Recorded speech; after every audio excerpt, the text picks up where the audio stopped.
Good evening, crypto legends. My name is Pablo Chuco, and we are Skim the Cream Crypto.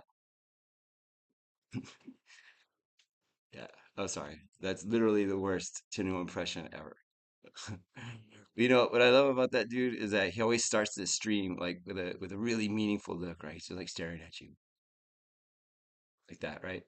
And even if nothing happened that day, like he's still like looking at you like in the beginning of the video, and he can turn anything to drama. Right? It's like so today, fam. Let me tell you, it was a day. It was a day. I decided to walk over to my refrigerator and I opened it, of course, slowly. Uh, I looked inside and there was a cupcake. And I realized, fam, that yesterday I went to my local bakery. I bought my favorite cupcake. And for just a split second, I was mad at myself. Why did I delay this rapture that I would feel from my favorite cupcake? What happened yesterday? And then I realized it was the Bitcoin price and what was going on with the market makers. Let me explain. And the thing about that guy is that he's so genius that he probably explained it in a way that would like that whole cupcake thing would probably have affected the market, in your mind at the end of it. Anyway, um yeah, so before we even get into charts or anything like that, there was something that was brought up by Ty that I think that as an American, and I'm not saying I am a vet, I'm a disabled veteran, but I'm not saying that qualifies me anymore. But I did serve my country, so um, there's first of all, I just wanted to preface this is that like Skim the Cream is an organization. We all have our opinions and how we feel about it all, right? But we are truly of the opinion that crypto, by its very nature, right, transcends all of that. Like, if you want to just start with like the money aspect of it, which is like the main part, like it transcends borders, right? Like, um, it's like the government, no matter how hard they try, like in my mind, and I know in a lot of people's minds, like there's nothing they can do about it, right? It just transcends all of that. And so, similarly, and this is just I'm not speaking for everybody here, okay? This is Pablo talking, but um, those things all cause people to fight and argue and stuff like that. And the thing is that, none of us in this space, like we all have we have very extremely different views on the whole thing, but crypto's really what brings us together. And so in terms of like politics and religion and all that stuff, it doesn't belong in crypto in my mind, right? So for the most part, we're gonna stay away from it. But there has been a little bit of something lately because we all know that we're coming into an election this year, and the presidential election. Yeah, it's this it's this year. I hate election cycles. This one is definitely going to be something to watch. Um, mostly in terror and kind of like half crying, half laughing to yourself kind of thing. Um, we know it's coming up, right? Uh, the election, just in case nobody was aware, is between three people, not two. It's not just Joe Biden and Donald Trump. There's another guy in the race named Robert Kennedy, right? There is a third candidate. Um, I know that's probably a lot to process, thinking about three people instead of two, but there really is a third one there, guys. And yeah, so I digress on that, okay? Because yeah, I digress on that part. But here's the point, right? Is that, and we are talking about the crypto community specifically on this one. I'm speaking about the crypto community specifically about this one, okay? Is that, and look, I'm just gonna be blunt. If you're not an American citizen, then you have no business telling us who we should vote for. Let me repeat that again. And I'm speaking to you crypto people who are all over YouTube and Twitter and stuff like that. Very specifically, I'm going to say it one more time. If you're not an American citizen, you have no fucking business telling people who to vote for this presidential election. And I'll tell you why it pisses me off. Because the majority of you are on one side. That's very, very obvious. No problem in there. You know what I mean? As an American, most Americans are on a certain side right now. It doesn't, we don't even need to talk where I'm not, going to get into the very specifics of it. We all know who it is. We all know who's probably going to win, right? And there is a perception, maybe correct, maybe incorrect, that this person is going to not only be better for the United States economy, but also for crypto and currency in general. I'm not even here to argue that part. That probably is true. All right. And here, look. So, yeah, I brought up some stuff. I'm hoping you guys can hear this. This is the first time I'm trying this. But let's start with this article, right? We don't even have to go into because we all know that the current administration is doing everything in their power um, to keep us from being able to have our own crypto, right? I think I even read something about President Joe Biden will veto legislation allowing financial firms to custody Bitcoin. White House. He's just like, I don't care if you even put it on my desk and it's approved, whatever. I'm just gonna veto this shit. No, we're stopping this here. I think I saw another one where they were gonna like not allow the average citizen to have their own self-custody wallet, like a Ledger or some of those new ones that are coming out. That that eventually we won't even be able to do that. Like it's gonna have to be on an exchange where, as they've been saying for years, if it's on an exchange, it's not your crypto. So we all know that the current administration is doing everything in their power. Also, a 42% like capital gains tax on unrealized gain, some shit like I mean, we get it, okay. Um, but you have a very, very, very single-minded approach to like what your opinion is on the United States election. And I am speaking to people who are not American citizens, okay? Which sure you're allowed to your opinion, fine, that's fine. You're telling people to vote a certain way from one aspect because on the other side of the wherever you are in this world, aside from the United States of America, you will financially benefit from that particular candidate being elected, right? But what you're not considering is the ramifications for a large part, potential ramifications for a large, if not all of the population, all right, um, of the other side winning as well. And I know that most of crypto, if anybody was a white, like most of crypto is very much going to disagree with me on this one. There's a really popular meme coin that definitely disagrees with me on this one. But look, let me qualify this a little bit. I live in West Texas, in El Paso, Texas.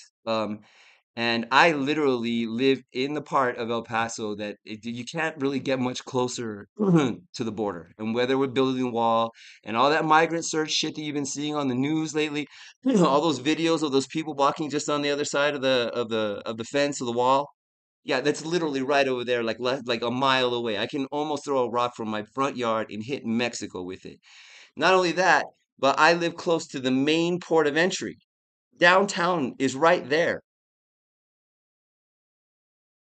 We see these people all of the time. I go to downtown at least 2 or 3 times a week. I walk through there for my own reasons. I live so close to it, to that port of entry, that we're seeing it in our neighborhood. First of all, most of those people are peaceful. It's families, y'all. It's like a mom and dad with two kids, like just kind of wandering around, like not sure where they're even gonna go.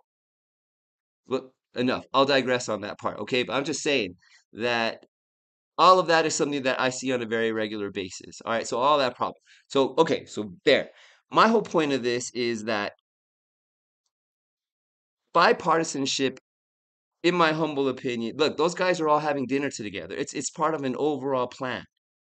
Um, and bipartisanship has allowed them to do that for who knows how long now, right? Um, So if you really cared, all right, about anything other than just the money that you could potentially or not or lose from, the other guy winning, right? If you really cared, there is a third option, and it's very much a middle of the road option. And not only that, he is incredibly pro crypto. So how is it? I think, yeah, he's probably not going to win because third party candidates have a really hard time. But if you really cared, that's what you would be doing it anyway. The man literally wants to put the US budget, everything about it, on the blockchain. And you're not coming up publicly and saying that we need to go ahead and promote and vote for that guy? You don't give a fuck. You just about the money. And so no matter how much you pretend to be about the crypto community and this is important to you and you believe in this and blah blah blah blah blah blah, whatever, bro. Whatever. There are those of us over here dealing with it on a very, very, very real. Look at this shit. Look, you think we don't know what's going on? Here's a great video. And I know you've all seen it, but let's watch this real quick. This is one of the main financial advisors to the Biden administration right now, talking about why they print money. Let's see. Let me know if you guys can hear this.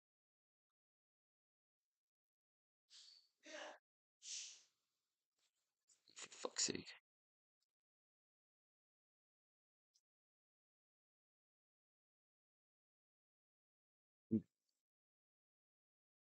Hold on.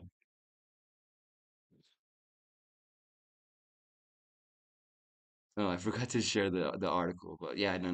You get the point, all right? This is the article I was referring to. But let me pull up this other video. And look, and this is just proof that we get it, all right? We get it. But there's other options, guys. If you really, really cared, then uh, oopsie.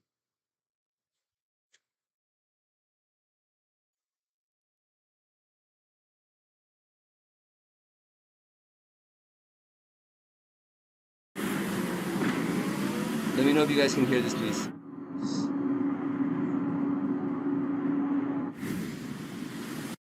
Definitely prints money, and it definitely lends that money, which is why the government definitely prints money, and then it lends that money by selling bonds. Is that what they do? This clip is absolutely insane. You see, this is Jared Bernstein. He is the chair of the Council of Economic Advisors. He advises Biden on economic policy, and he appears to short circuit when asked a simple question about money. The question was, we hear a lot about the national debt, but do currency issuing governments like the US really borrow their own currencies? Watch today's whole video because at the end I'll react to this. Also, there was a gold versus Bitcoin debate on Crypto Banter last night. This is emblematic. Anyway, guy doesn't even know. He doesn't even know why they're printing money. He doesn't have any idea why they're doing it. Now, let me also show you something else about what we're dealing with. All right, and here's the other side of the aisle. These are their priorities. Hold on one second, guys. Hold on.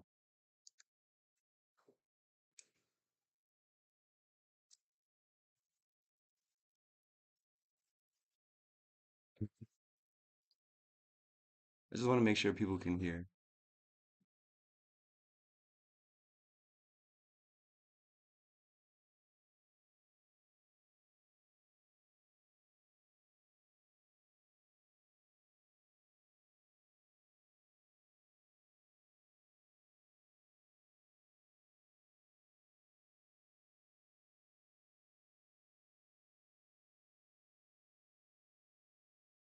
Cool, thanks. All right, let's see. I was proud to lead the House Republican effort to protect our gas stoves. And I am proud again to lead this effort to protect our home appliances. I was proud to lead the House Republican effort to protect our gas stoves. And I am proud again to lead this effort to protect our home appliances. I was proud to lead the House Republican effort to protect our gas stoves. And I am proud again to lead this effort to protect our home appliances.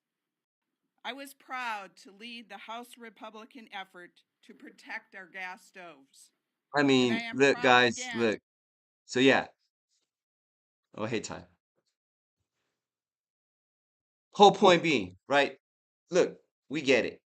What you don't seem to understand, and again, I am speaking specifically to anybody who is in crypto, who is not an American citizen, who is telling American citizens who to vote for in this election, is that most of us in this country are just incredibly wary of extremism of any kind. And most of us just kind of are sitting in the middle, waiting to have a conversation about it and get to a real solution about it. It's a little bit of a terrifying place to be. And by the way, that's most of us. Those people who are on the extremes are a much smaller group of people. They're just louder. So if you really actually, it wouldn't, you wouldn't be telling people to vote was for a certain person just because you know that financially that's probably how you're going to gain and that's the person who's going to win anyway, right? You would really be pitching that middle of the road, and we'll just name him. His name is Robert Kennedy. Again, very pro crypto, wants to put the entire budget of the United States on the blockchain. And yet none of you are doing any, like, look, we know he's probably not going to win, right? But you should still be like helping us if you really did care about the community that made you filthy rich. All right. So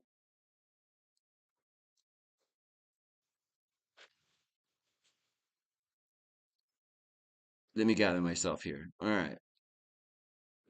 Oh yeah. So that brings me to banter and Rand. And look, I'm not complaining about free money. All right. Like there's a principle. Yeah, man. Gas stoves, bro. We gotta protect our appliances. Appliances, people, that's where it's at. That's where the real problem is. Um, but yeah, so that kind of brings us to Rand in a segue kind of way without, being too specific about it. Um, but look, I'm not complaining about free money. I think what you guys did with Gummy was an amazing thing for the community. I think a lot of people learned a few things about crypto that they didn't know. Uh, and not only that, yeah, we'll just leave it at that. However, lately it just seems like you're making a lot of partnerships with people, with exchanges, which is what businesses like you guys do, and that supply of gummies, right? That we're all sitting here farming with our devices on 24 fucking 7. Some of us multiple, have now been at this for a month, and there's gonna probably, like, from what I understood, is it's gonna be after May until you drop the next ones, right? And so, that's gonna be like a full 2 months that some of us have had our devices on it, and earnestly just like giving your app all the promo. And it just seems like every time you guys like sign up with a new exchange, you're giving away more gummies that wasn't really mentioned in the beginning. And again, I'm not complaining about free money.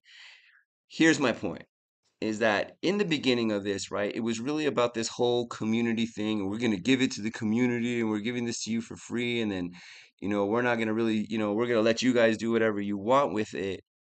Um, and now, and I don't know if you guys realized this in the beginning or just had it planned out the whole time, right? But it really had like, don't you guys make money every time like somebody uses your link on an exchange every time they trade? Like, doesn't that become a revenue stream? So you turned this thing that was supposed to be all about like becoming a community thing, and we're not going to have any control over it, to it becoming like a real money making thing for you, and kind of already have a reputation of being a shill group. Uh, I don't know, Rand. I mean, how much more money you need, bro? You could have at least kept this one pure. There's another way to like get those exchange links, isn't there? Like there are people literally like we've been at this shit. Like it's gonna be over 2 months of just leaving our devices on for a very, very dwindling supply of gummy already. Um, I'm not complaining about free money. I'm just saying it's the optics are bad, bro. They're kind of bad. Anyway, that doesn't seem like a huge deal, but there might be a couple of people in the gummy community that probably agree with that a little bit. It's just turning into something that I don't know. The way it was presented at the beginning, I felt that was like one of the most crypto things I've ever seen. And now, much like telling American citizens who to vote for because you'll make the most money out of that, it kind of has a similar thing. How's that? We'll leave it at that. Ugh. Enough of the ranting. Let's get back to what we love, right? Switch this back over.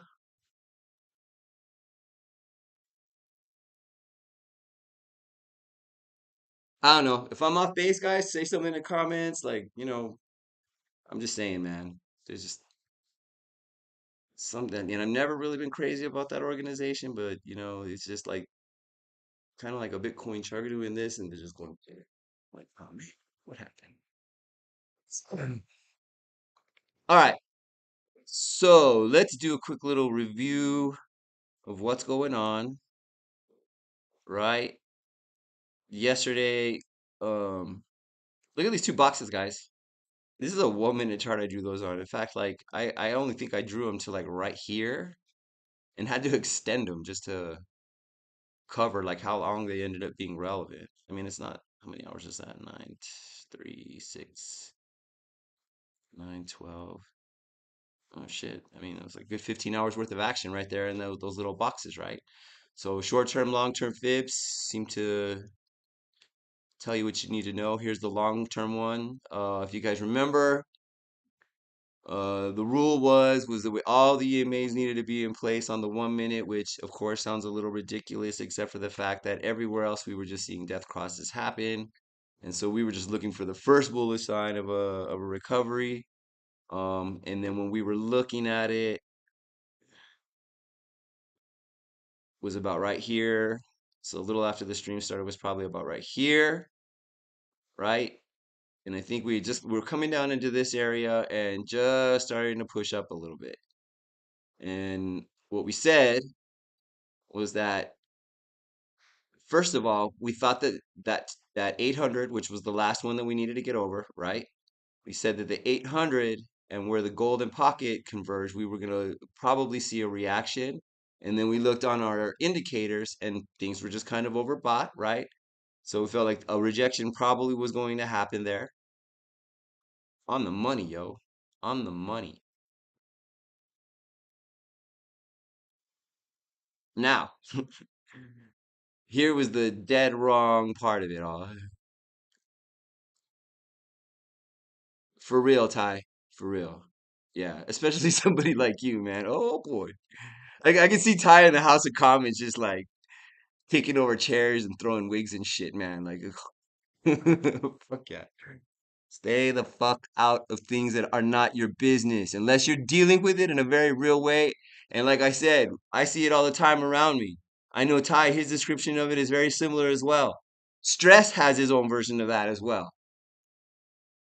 Luis hasn't told us too much about his background, but like we all see it. All see it in our way. You know what I mean? We've all dealt with it in our way. Like the things that you guys are probably over there sipping tea and all that shit and laughing about. We're the ones who are dealing with it. And we're not here suffering and complaining about it. We're here staring at charts just like you, believing in crypto, educating people along the way, learning from people along the way, and wait till you see what we have coming on. You'll see exactly what I'm talking about is the serious shit. We're about the solution. We're not people here whining about it. We're on our version of the solution. So you shut the fuck up about it. All right, enough. Ty gets me all riled up. All right, so here's where we were dead wrong. And I remember I even posted this in the Discord. Like, all the EMAs are in place, guys. That lasted for all of what? 12, 15, an hour. An hour. And then the 50 just came diving down, which we probably could have looked at the indicators there and seen them overbought because it didn't get much of a break from here. So they're probably even more overbought at this point. Bam. Just fell right through that shit. When they all crossed back over, what happened? We got that nice dump. all the way down to 60,880. Healthy, right? Good shit. Now where we land, same old story, right? We've already lost the value area low. Might come up to retest it and tap it, but without even looking at the indicators first, remember the wave theory stuff where you come back and you fail levels on the way down? Look where it's getting rejected. Right under this. Gets rejected, bam. Right there, bam. Comes back down, boom. Gets rejected there. Comes back down, boom. Right under this. Probably going to get rejected. So what do we do? Go to our little cheat codes over here, right? Because support after this is still, there's a gap. That's a gap. Look, and it makes sense right there, right? That still needs to be recovered.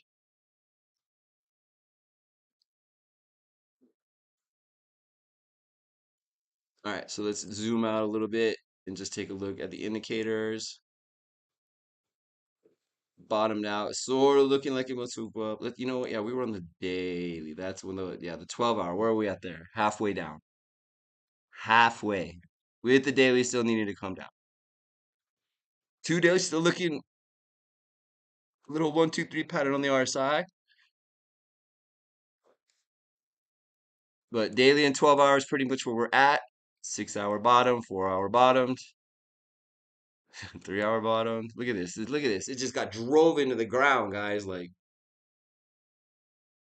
just got hammered.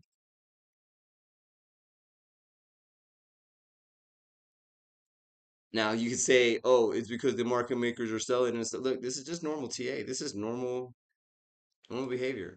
There's nothing unusual about this. This isn't like the algorithm is already set up in a way to completely fake us out. These guys don't have to do anything. This is just normal shit.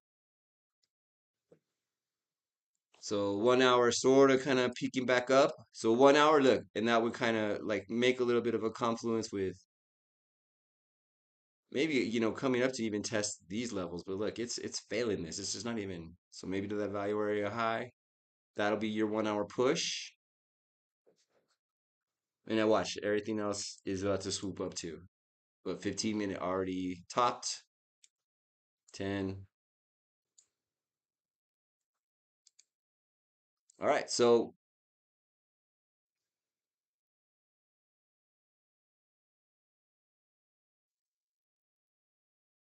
yeah, look, green dot printing on the 1 hour. Oh no, we missed that move already. Yeah, never mind. It would be right there at the edge. Have a little bullish divergence right here where nope, that's down. That's down. Yeah, there's no divergence there. Never mind. Never mind. Anything. Nada. And me and the crew have been looking at this for a few days now. All of it, all of man, I hate YouTube sometimes. Like today, it was like everybody was like, Bitcoin about to have a massive move, massive in capital letters, massive.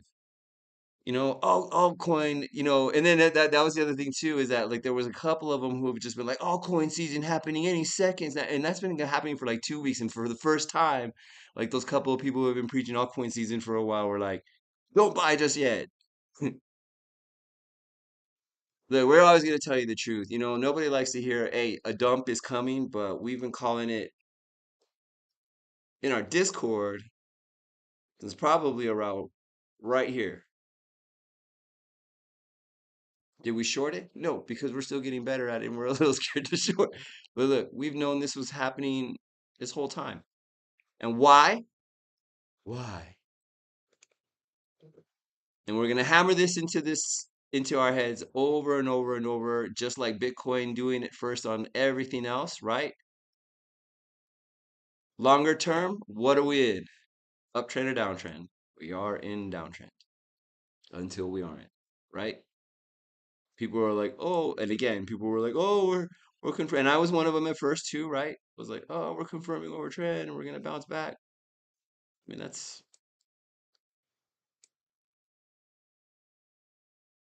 looking rich racy to me.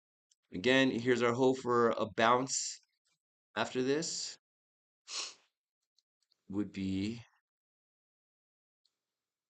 this, making a higher low, then coming up to confirm, right?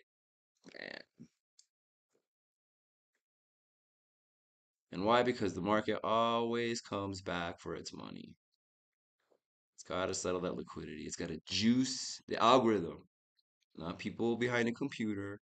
The algorithm that they programmed is set up to squeeze every last dime out of people who are emotional about trading, don't know how to trade, um, think they're gonna get rich off of this shit really quick. Yeah. Anyway, so yeah, we are in downtrend, aggressive downtrend, which brings me to another thing here too. That, and again, I'm speaking to pros here, but you know, capable traders, right? But there is some, there are some people who preach this particular using this as a legit trading pattern. So let's explore it, right? Because we're in a prime example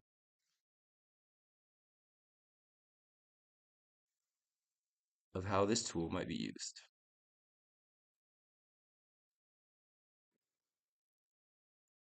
Actually, I have a cleaner Bitcoin chart. Here we go. Let's use this one. See, I keep this one just for without all the. I know you guys think I stare at the one with all the drawings and shit, but no, that shit could like, yeah. Me, it's just easier to pull a fit. Anyway, all right. So let's get back to where I was just getting to here. So channels, right? It's this. Where is it? It's in where your trend line and all that stuff is. It's called parallel channel. And I've seen somebody who's really, really good at using these. I have yet to really explore this, but I thought this would be a good opportunity. Not only that, but it's a good way to be confident in shorting the market, right? Which the goal is you put a long in until it's time to short, and then you short it until it's time to long it, and literally can just ride those things up and down and up and down for as long as you want.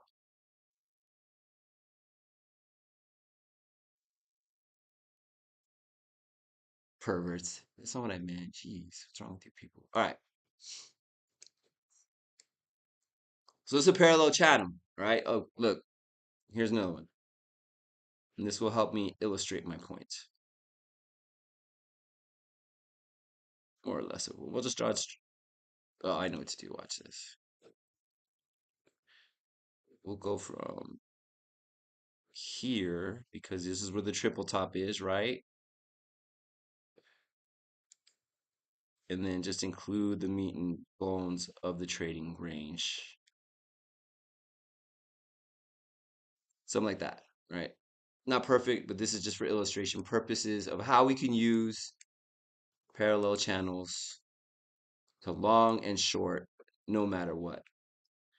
So most people see this and they see consolidation sideways, right? They see downtrend here, they see uptrend there.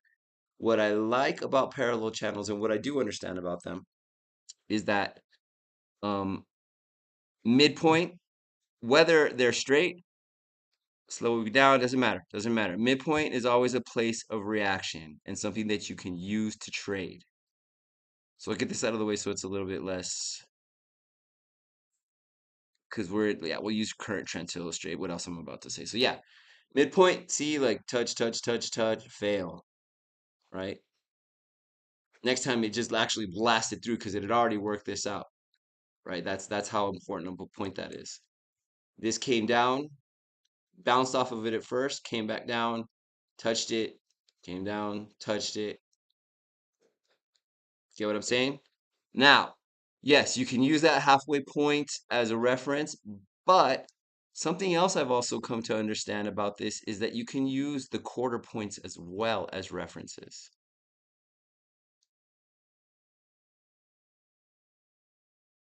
All right, so you could divide this up into 4 sections. Here's the midpoint. You divide this in half and divide this in half, and those are also reaction points, right?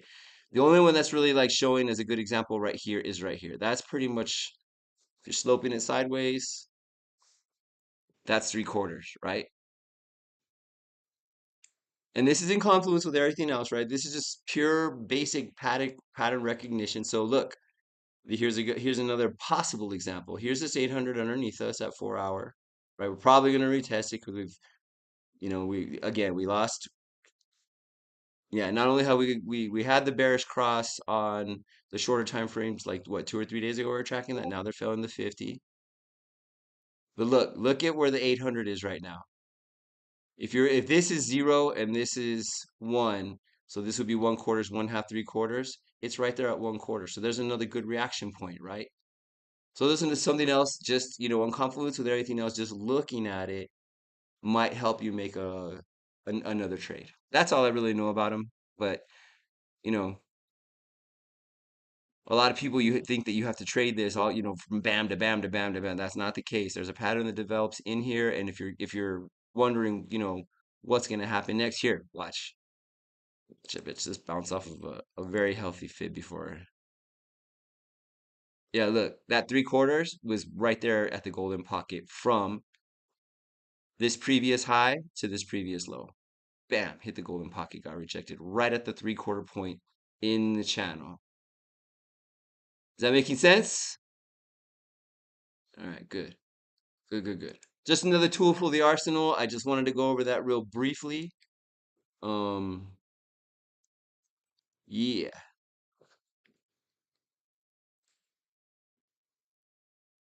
Oop, can't show that channel. Never mind. Hold on. Hold on, guys. Let me check this real quick.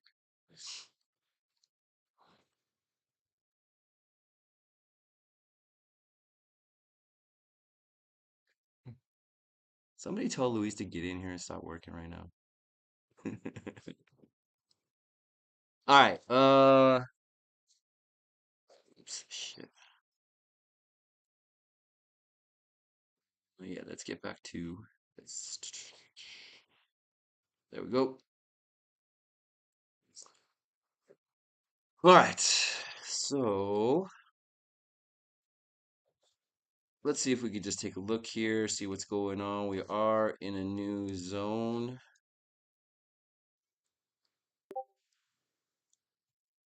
Actually, go back to this chart because it's super colorful. And let's see if we are able to deduct what's going to happen next. We'll give a good probability on it, right? All right. And we're already thinking a rejection of value area low. And then I think I've already measured this a couple of times, but from here to here, bottom line would be, yep, this box right here. And it does look as though, hold on. And let me just qualify all of this with exactly what I'm looking at. All right, I'm just going to say random stuff. But like, to go further on the fibs, right? We'll go outside of what everybody like usually looks at. But this box right here perfectly aligns, with our golden pocket with the 786 put together. And then one line is right here. So first of all, if we break into this, it means that we're below the 786, which is where we're hoping to catch to make that higher low at the very lowest.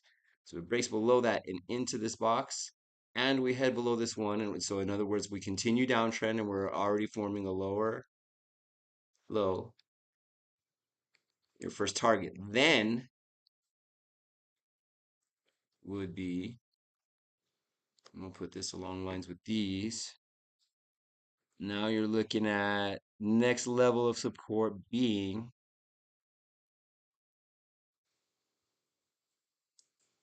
50,930. And so then what we do, we look left. These levels are still in play, even the value area low at 61,700 or so, still very much in play. For all we know, we're just gonna hop over that and take off, which would be a very, very healthy long signal, correct? Let's still find it out. But we need to catch here to even have a hope of uptrend. So the bottom of this, and if not, so those levels again, 60,000, about 58.5. And if not, we're probably headed to 50,930. And that might seem like severe, but you'd be surprised how powerful those 1618s are. And then, so yeah, looking left, are we looking at a gap? Yeah, and I think we pointed this out yesterday, right? There was this little glitch in little thing right here, which is where it bounced right there. Came back up. Now we're about to fail, probably about to fail this. I don't know. We'll see. We're still waiting for that, right? But if it dips below this, look at that whole gap right there, all the way down to where matches up with what 1618 retracement.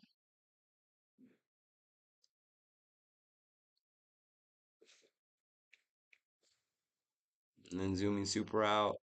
I mean, oh yeah, that was the other thing I wanted to bring up. This is something that you don't see a lot of people talking about. Let's go back to this cleaner chart here. And this is something, again, we were talking about in our Discord weeks ago. Hold on, let me get some tea. Drinking tea tonight, guys. That coffee will make you crazy. All right. So, what happened the last time we hit an all-time high? The first time, like a significant one, right? I'm talking about over here, April of 21. What happened here? Took a huge dip. I mean, yeah, there was a little bit of. Oh, and again, here's a really good example of it failing levels, right? Boom, boom, boom, boom. Came back up to test that, came down. It just blasted through these levels. Yeah, that was just nasty. But sort of kind of plays out right there. In any case, so what happened, right? We hit our first all-time high, which, if you look at it on a daily chart, it doesn't, there's really only one all-time high there. It seems distinct enough in comparison to this, right? And then what happened? We dipped. And what was that? Because people are that's the other thing I've been noticing. Everybody's like, oh, we already took a 20% retracement, 20% retracement over and over and over, 20% retracement. Retracements get a lot bigger than that, guys. So from top to bottom here, we're talking 55% from that first all-time high, and then we blasted up and made a second all-time high. And maybe that's what's going on with people. Like, we still have another all-time high coming, another alt season. Maybe they're right about that, right? But what are we taking on this particular all-time high so far? 22%. Same percentage they keep saying over and over again. I keep hearing that. I'm like, oh, we took a much bigger one after the first all-time high. So now, let's just call it, let's just say 55%. I know these things scale differently, but let's just take an example at 55%, just for giggles.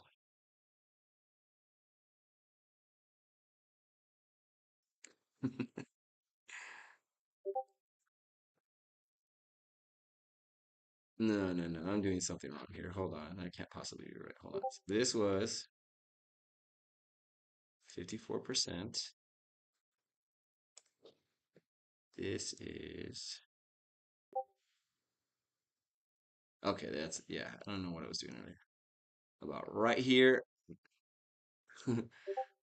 $34,000. Just below $34,000. I know it probably scales differently, so it's not quite that percentage, but let's say it scales up and it's actually a less of a percentage somehow because there's more liquidity, but we're still due for that retrace. Wouldn't that kind of put this level of liquidity very much in play here? Because even on that 50,000 level at the 1618, there's not much there. So the real retrace, if it's in comparison to the one that we took before this actual all-time high, we're looking like way down here.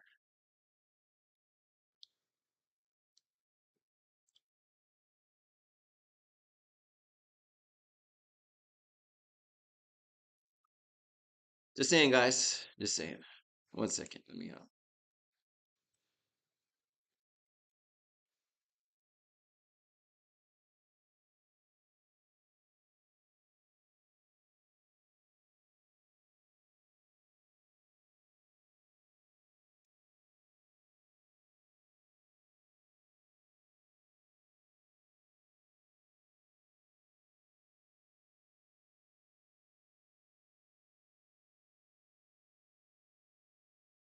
So yeah,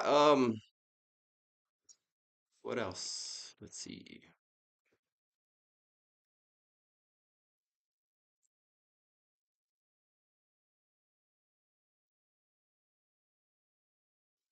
Let's see, I had an alert here that went off. Let's see what that was. Optimism crossing 2552.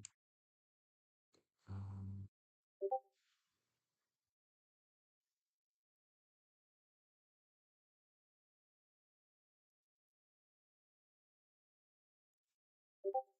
do a little buy box here. Let's see how this is looking.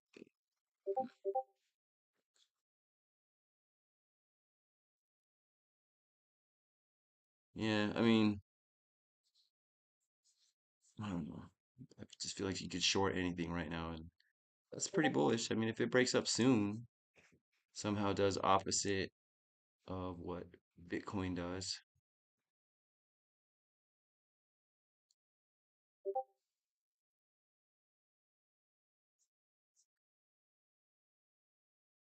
Yeah, that's what I was saying, Ty, is that everybody seems to think that it's like 22% per retrace. But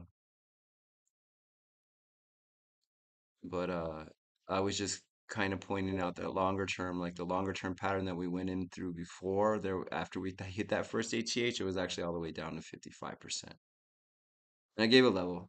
Yeah.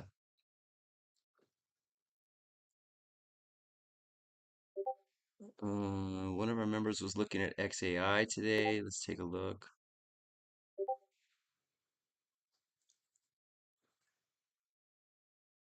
Hey, Mama, what you doing?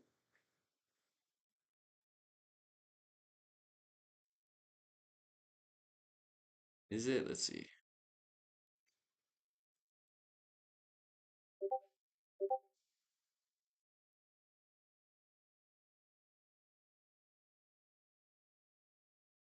Back into the wedge.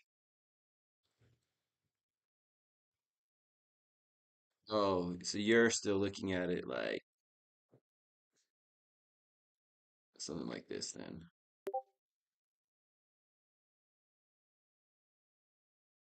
Yeah, I can see that. It's funny, right there at the value area low, right where the wedge is, trying to fight that.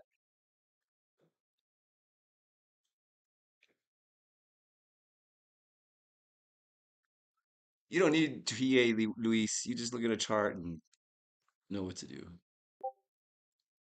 Yeah. All right. Well, we'll leave it like that since.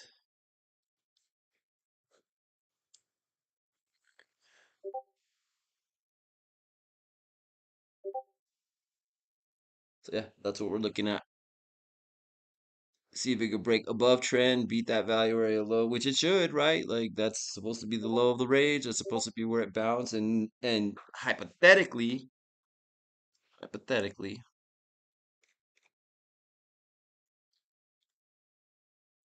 think this was supposed to be yellow. Sorry. Yeah. Hypothetically, I mean, you know what? Let me just pull another one. Let me pull a little bit more local. Let's see. Let's do it from.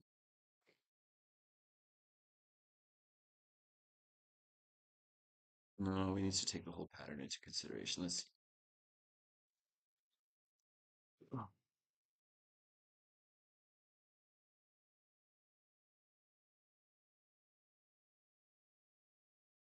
Oh yeah, that's about right. Okay. So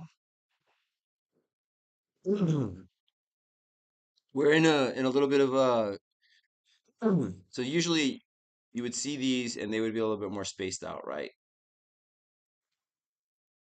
Which ultimately, and I might be interpreting this incorrectly, but given that the point of control and the value area low are much closer to each other than where the value area high is, I would guess that this could also be considered a level of support, right? Which we did break down through, but we're trying to get back over.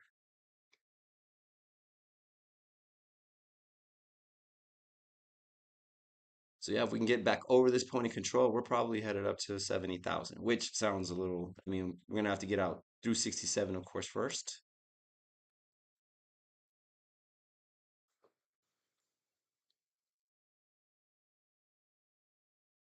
got all the way down. You know what? Let's draw the other trend. See where we could possibly head it down to. Like this.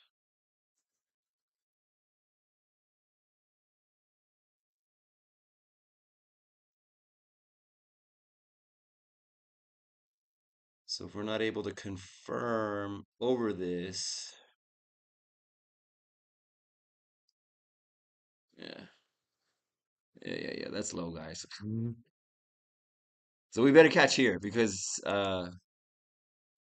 we might have some real lower levels. Again, we're just looking left, right. There's this whole thing right here. And from where we're at right now, there isn't much to support us along that journey right there. Feel me? And we're just showing kind of weakness. You know what? Again, we're in downtrend. We're in downtrend, fam. So expect down. But it would definitely be nice to see beat the point of control. I mean, beat the value area low. You know, start fighting out the point of control a little bit. Then hit that rejection on that box. Land over this, and then there's the hopium. There's the Moon Boy version. But you know, we got point of controls at 63.3. You know what I mean? That's not. That's a little bit of a gain. But that we got to get through this first. We got to beat this first. We got to confirm over it. All right.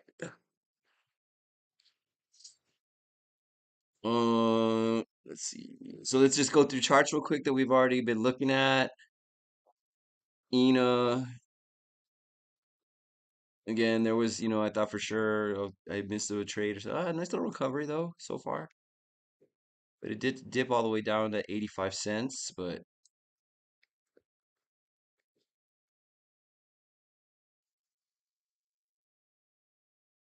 bottomed. I think this one needed a breather anyway. 12-hour needs to breathe. 4-hour going down. 4, 3-hour, 2-hour. Swooping up a little bit.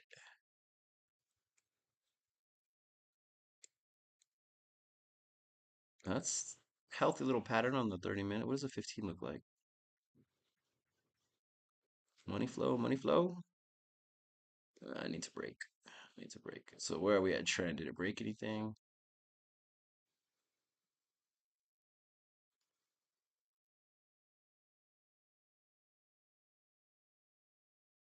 Huh.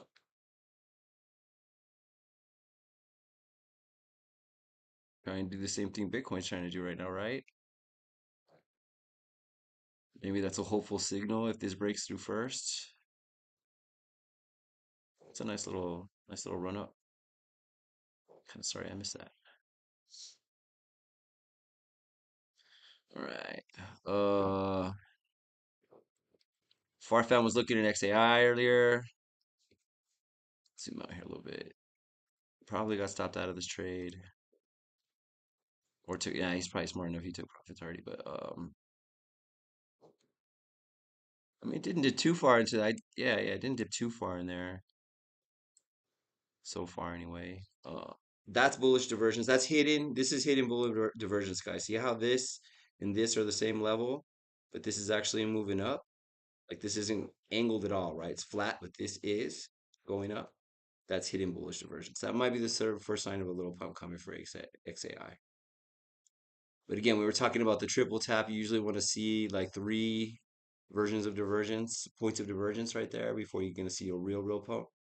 But that's a healthy sign for it right there. That when everything recovers, that, you know, this might actually, I mean, it's at support.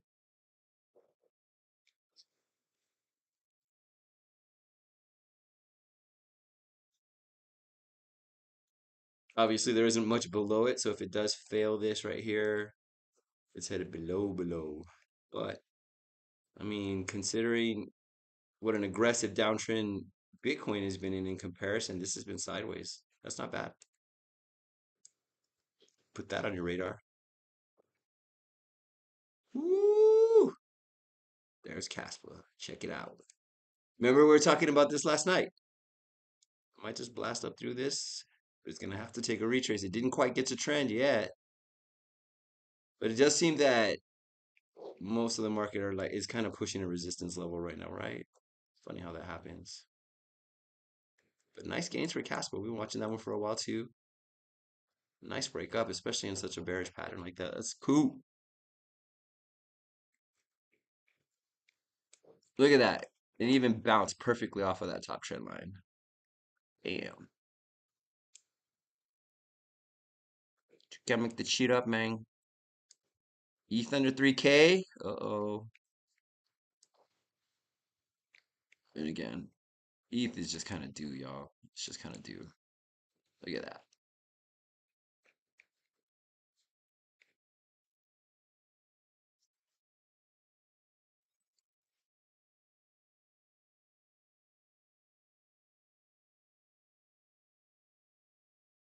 That'll obviously do whatever Bitcoin does. Pepe. Check out Pepe. I was hoping to get a buy down here on this, and I still might. You know, we still might if this actually retraces more. But look at that perfect wick off of the top of that box. And guys, these are charts we've had drawn for what, like 3 days now? Not bad. Making a push into resistance here. I mean, nice. From here, if you're looking 768 is up here. What percentage from here? Let's see.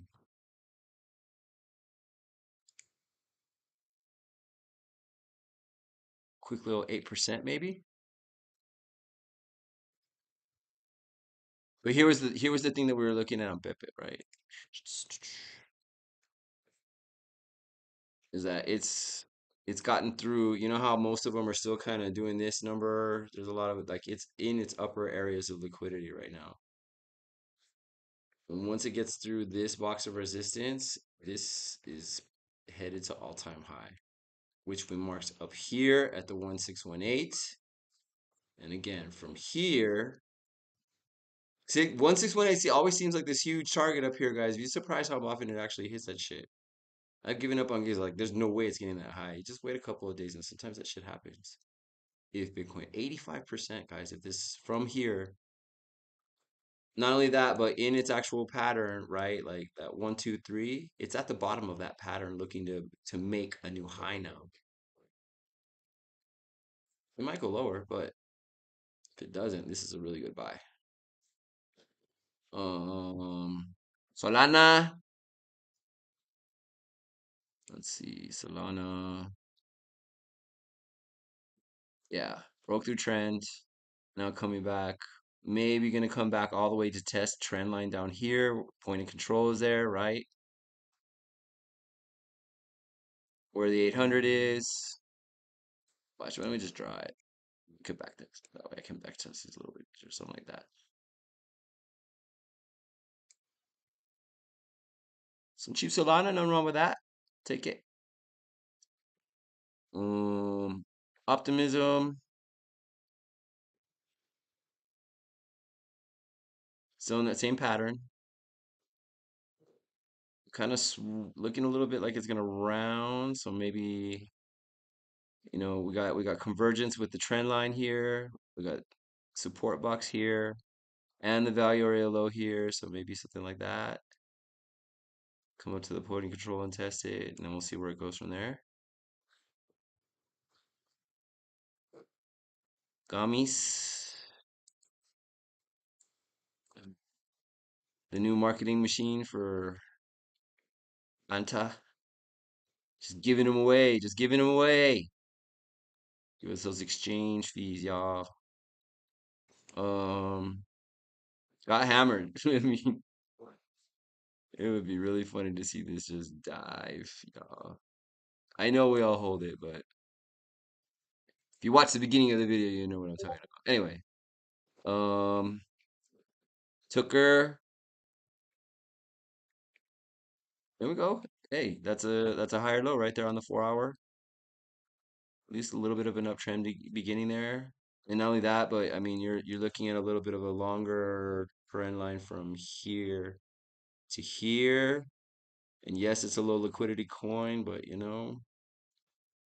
I may not respect it exactly the same way, but it keeps the same general idea. Not only that, guys, but look, this is below the value and look at again, value area low, point of control really close to each other. It's underneath it.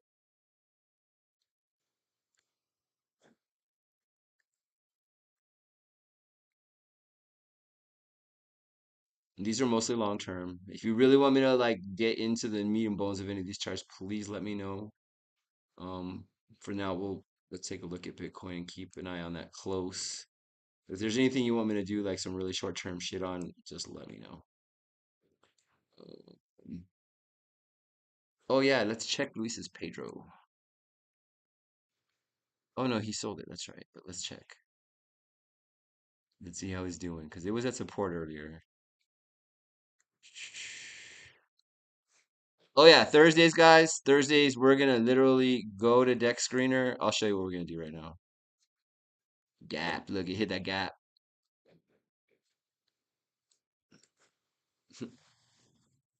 Didn't quite touch support so far, but it hit that gap.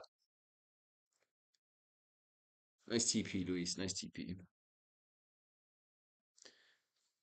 Let's see. Where oh.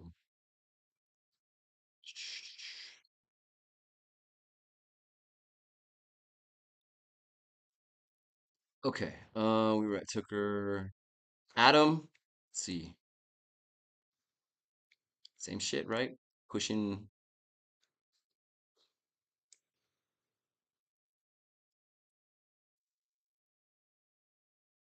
What was it? A 3x? Celebrate it, bro. Celebrate it. We were talking about this last night. Celebrate that shit.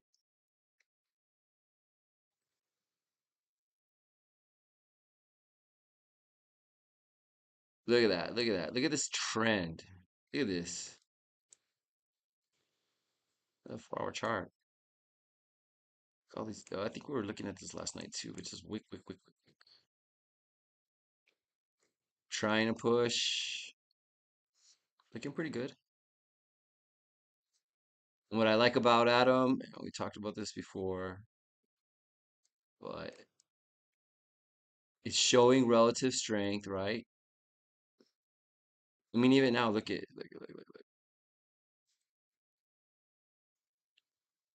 the pattern that Bitcoin is in, like down, down.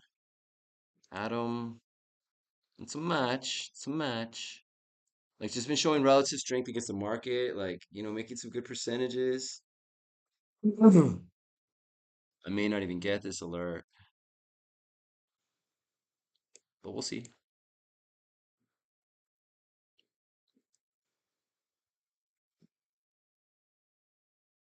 One of those like larger caps that hasn't quite taken the pump with everything else, but lately has gotten started. So another one to keep an eye on.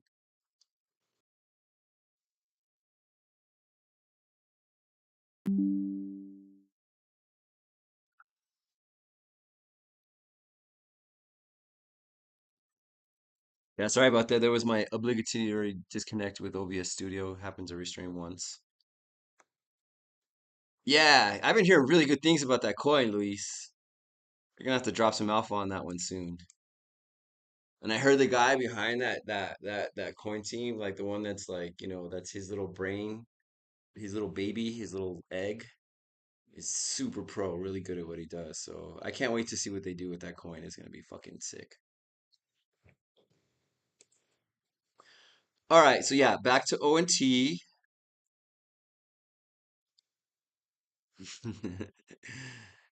uh, something like that, right? Covers most of the touches, one, two, a little bit, yeah, bam, bam. Extend this out a little bit. So here's the parallel channel, right? And again, it's not just the halfway and top. You could look at this as like value area low, point of control, value area high, right? That's just another way of terming it. It's not the exact same thing, but that's a good way of looking at it.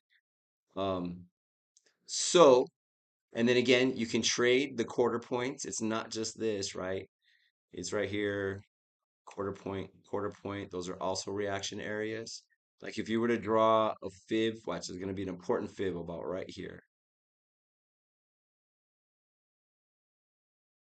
Oh yeah, it's already covered by that red box. Anyway, what I like about this, first of all, is this has been maintaining a fairly relatively aggressive uptrend in a longer term sense, right? Now, given that TA says that at some point it is going to touch and retest this top, right? Even if it fails a little bit, it's going to get close at the very least. But look,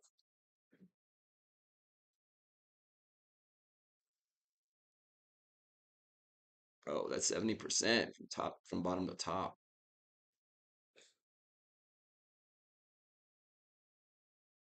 You could almost just like long that at 2x leverage and just leave it for like a week. We'll check on this soon. We'll keep an eye on this. But that's a pretty safe high percentage trade. Now again, we're still waiting for Bitcoin to land somewhere because this could still very easily come and fail, fail this top of the support. Value area low is still down here, but it is currently finding out the point of control. Hasn't decided. I mean, so far it's in a little bit of an uptrend while it's fighting this point of control. Your yellow line is point of control all times, right? But it's got some work to do.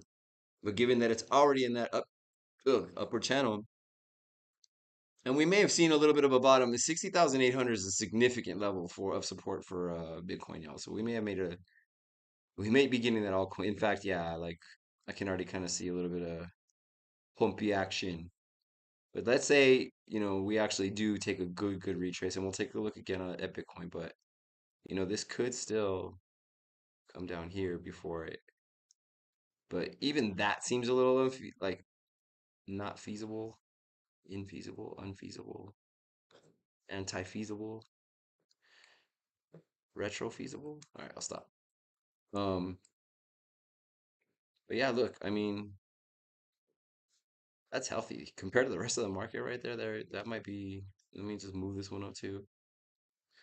All right. We already looked at that trash.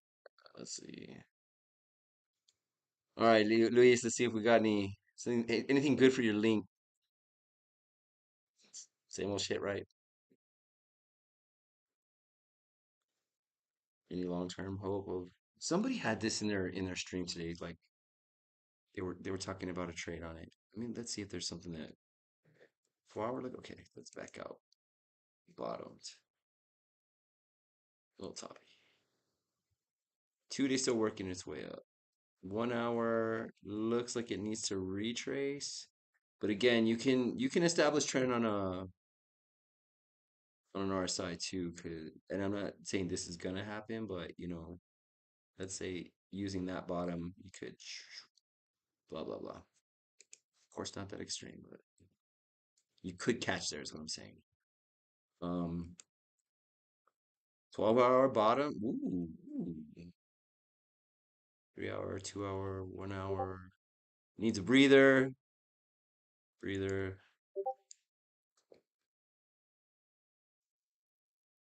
Just a little bit of it, and that's kind of a nicely sloped retrace too. You know what I mean? It's not angling sharply down. Like it's almost trying to go sideways or something. Your link might be looking pretty good. And then you don't want to talk about Elliott wave theory, watch. Or wave theory, I'm not exactly sure what it's called, but we were talking about failing levels. Sometimes you can bounce off of levels, right? And so we have this little, let me make this larger.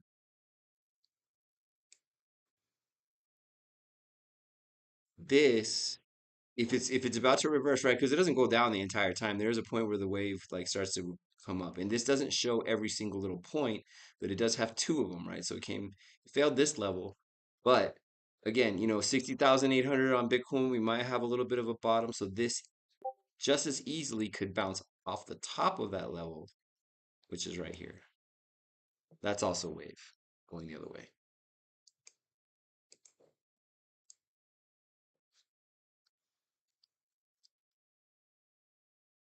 Crying out loud.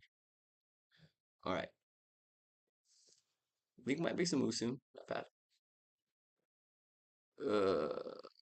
AVAX also mentioned in a couple of streams today. Back to the 4 hour, bottomed.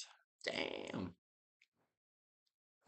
Oh, this was another one of those examples of like higher cap, higher liquidity coins that might have some really good gains, like really good safe gains. We were talking about this last night, but actually I need to move this up too. I need to start a whole new category of like watch these especially. But look, I mean, that's so if we're gonna like put this in the same way as Bitcoin, right? Because instead of concluding this wick, just keep it where the trend line initially was, which was about right here. This means that this is currently over trend, kind of going sideways now, right? Sideways consolidation as compared to like a slam down to the floor. Bam, bam, bam. So we'll see where it bounces. Usually it does come back all the way down for this line. So I have my alert set there in the middle of this box. But once this bounces, and that would still leave you in an uptrend because you have a low over here that you can still stay above. But I mean, this is looking pretty healthy. But look, again, this is just like kind of like Adam, right? Has all this to recover. So let's see. I'm just gonna take a measurement from current place, say to the value area high. It's 38%. 38%, and not much to like get through. This liquidity right here has already been worked out.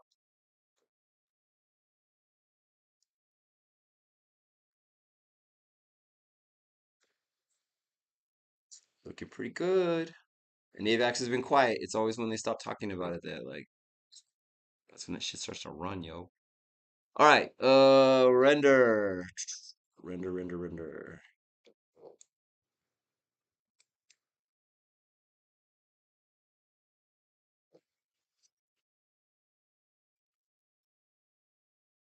Also trying to get a sense of where we were. Our first stream was May 4th, so that's when we started. Actually, I charted most of these before that first stream, so this has been here for yeah, most. By the way, I did chart most of this stuff out. I had it in the Discord. Like most of this, I haven't even changed since then. So I mean, this is just like, kind of back testing pretty well. I'm happy with it. But yeah, we've now pushed into this golden box. Resistance is just above it, guys, and that would make a lot of sense because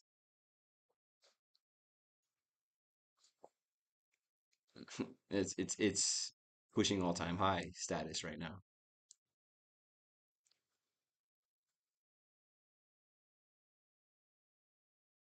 And render has legs. Yeah, yeah, people love render. So that might,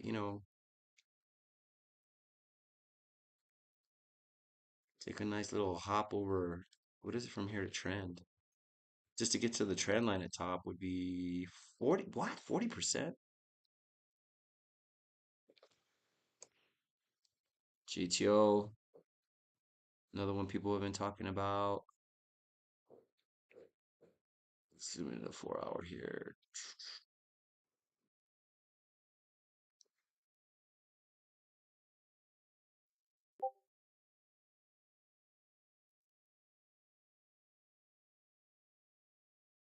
You hear those Discord peeps, fam? The team doesn't stop. They don't stop. Like Luis said, all gas, no brakes. The team just doesn't stop. Do not sleep on Skim the Cream Crypto, y'all. All right, JTO, let's see. Look at this. We are confirming over the value area high and are now. Whoa.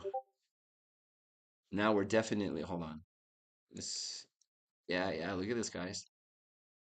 Again, very similar chart to, was it render just now? Or no, it was ONT. Similar. But this one's already made a little more progress. Look at this.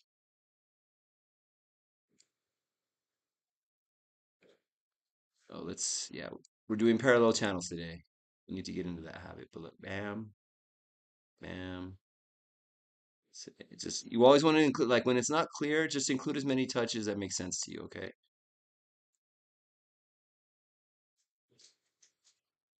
Yeah, like that. Let's drag this. So here, look, we're talking about like the particular points in a parallel channel. And again, this is whether it's flat, angling up, angling down, it still has the same points of reaction. But we're right here, midway point. And this is the daily chart, so it's already been rejected once there, twice technically. Hit that, the bottom of that came down. Now it's retesting midline. And the golden pocket kind of getting, oh yeah, testing the upper part of the old golden pocket into this. Like, I mean, that's looking good. It's looking good. A little overbought on the daily, 12 hours, 6, 4 hour low, low. Needs a little bit coming down, but could catch there. Just getting started. Another good one. We'll put this next to ONT because it looks similar.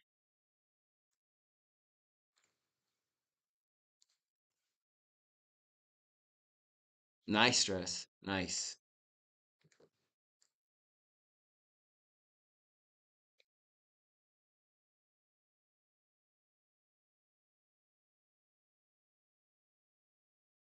Is it something like you're gonna plan on holding, or are you gonna wait till like Bitcoin hits its next ATH and then sell everything? It seems to be a common strategy with people.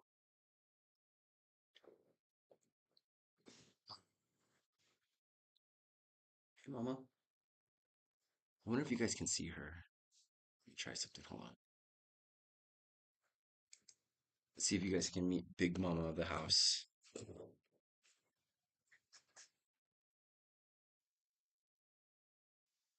That's Quinn.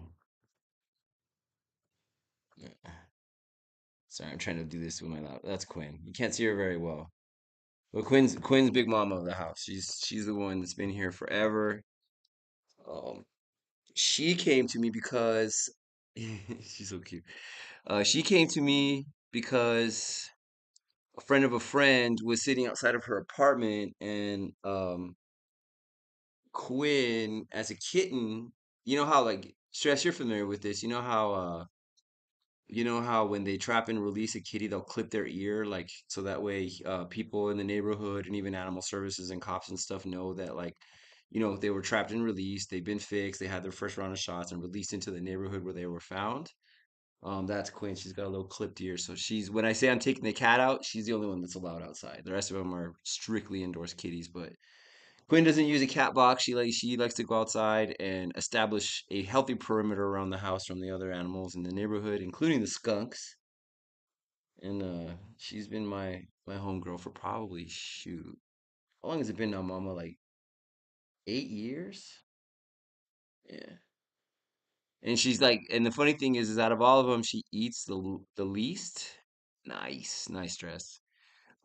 She eats the least, but she's big. You know what I mean? And like people, every time they see her, they're like, "She's pregnant." I'm like, "No, she's fixed, man." I was like, she's just a thick girl. She's just a thick girl. I'm almost. I flat soaps. But yeah, Quinn's my girl. There was a time when it was just us, and I think she misses those days because the other ones kind of get on her nerves. All right, AR has been doing some things lately.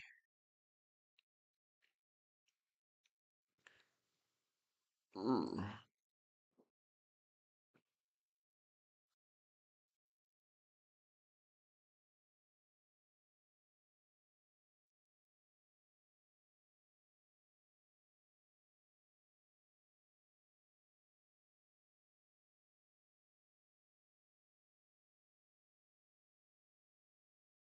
Is it?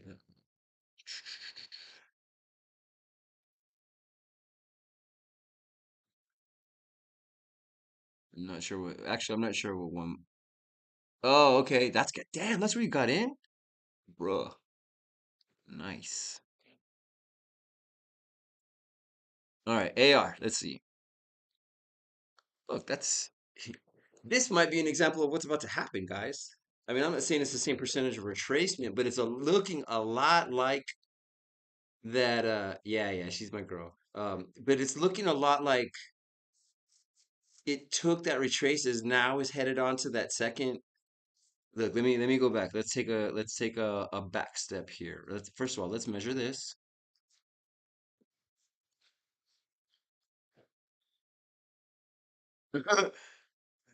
No way. Look at this, guys. Look at this. Look at this.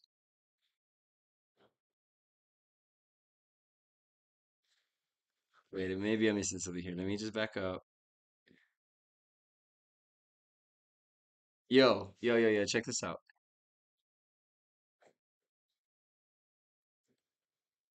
So we were talking about,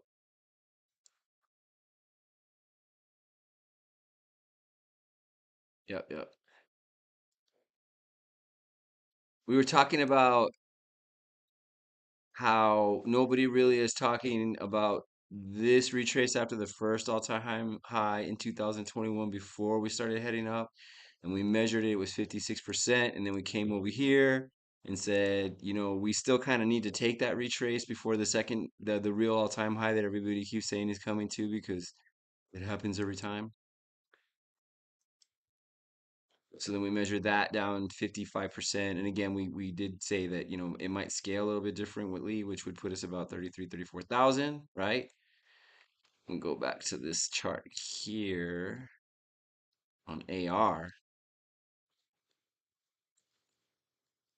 How much of a retracement did AR take after that certain peak? I mean, it didn't make the second high necessarily, like a second all-time high, but it got close, right? How much of a retracement has it taken? You're not gonna believe this, guys. 56%.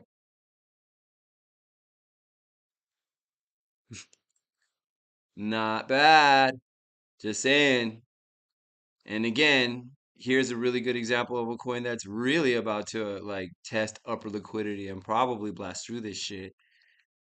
So then what we do, we're gonna look for the 1618 from peak to bottom on the long-term scale and look for a possible blow off top target. I mean, it's being rejected at the 786 right here, which we already had drawn out, right? Actually, I probably drew from here because of the difference. No, excuse me. Ooh, gross. So 1618 from here, right? And again, I know these look like crazy targets, but you'd really be surprised how often they hit. So from there to there, 66%. Already taken the retrace that me personally, and in the same pattern too, because if you look at on Bitcoin, it does this. It has that one little catch before it drops down again.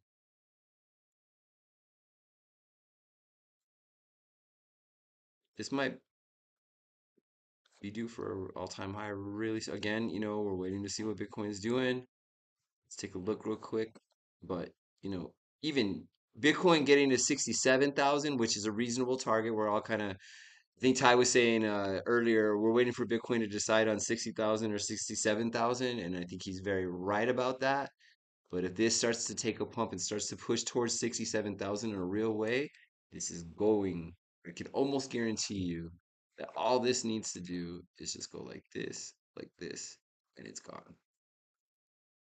It's done. It's done. Like it's already worked out pretty much what it needed to. The other thing we can do real fast too. Oh, hold on. We'll do this twice. We'll do it from the point before to see where it like ended up being. So, yep, almost to that one line.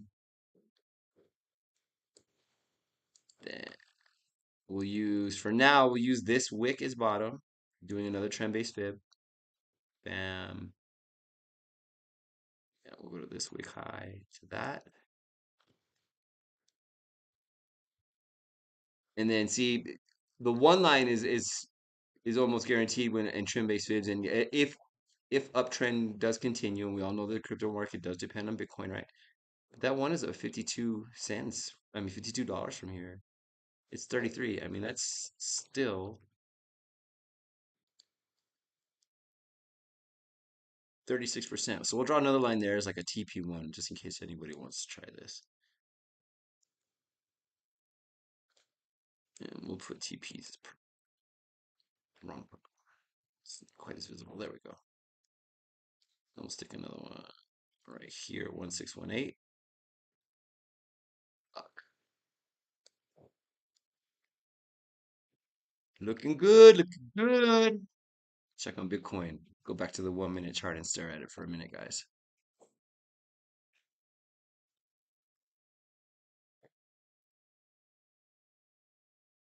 What the what is that? What is this? Oh my God, what is that?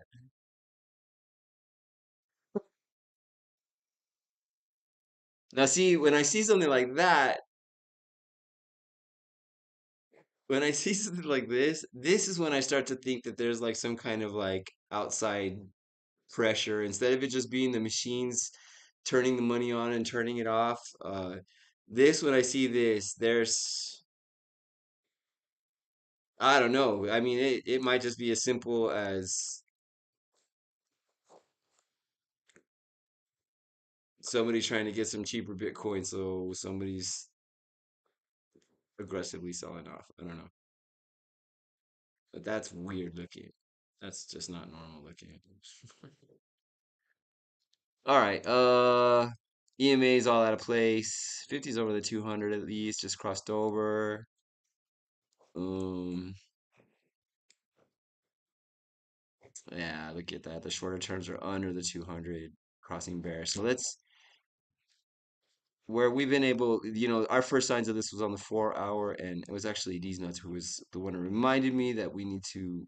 One of the first things we always need to do is review this 4 hour chart because we saw this coming a few days ago when it started with the 5 and 13 crossing under, right? It was up here.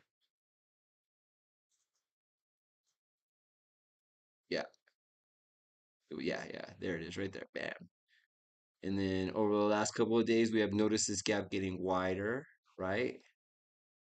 And these are short terms, but it's on a 4 hour. So I mean, it was a pretty powerful move, right? That was the beginning of it because it was sitting in the middle between the 250. Those two were on either side with this in the middle. Yeah, see it? See it right there?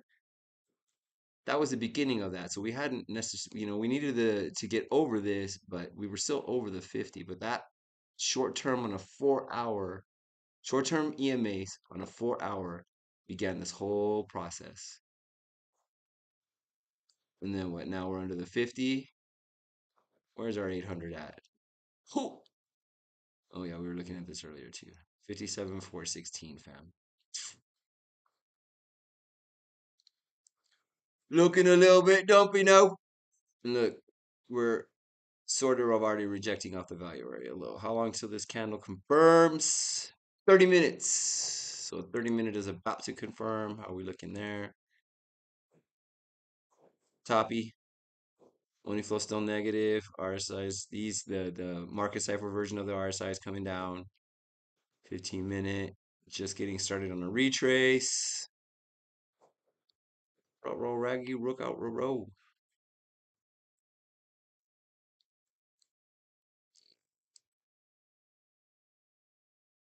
1 hour's showing a little hope, but again, if we're gonna fail a level like Elliott wave style, we might just reject there at that half where that little bump is. I don't know if you guys can see that.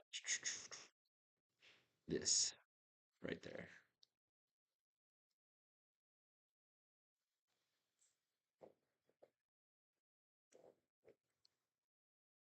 It's not looking good, y'all.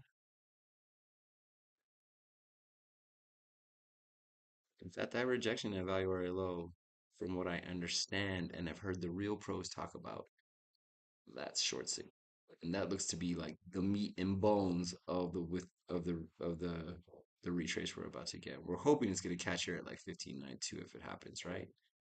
But Elliott Wave says that we're rejecting the bottom of this tiny little snippet of liquidity and look to be headed lower. The only thing that would contraindicate that is just that 6 hours bottomed, 4 hours bottomed, 3 hours bottomed. I mean, it's getting hammered. Look at that. Look at that 2 hour. Just intentionally just getting slammed into the floor. I mean, damn. All right. So yeah, we're still looking a little bit dump, right? Everybody cool with that? Everybody agreeing with that? In fact, we're about to get the biggest part of it This is just working out this BS right here. That vector candle is right there. We're sitting right on top of it. Look out below. All right, so let's measure if you were to short. Let's just assume it comes back up to that value area. It's not a big deal, but you know.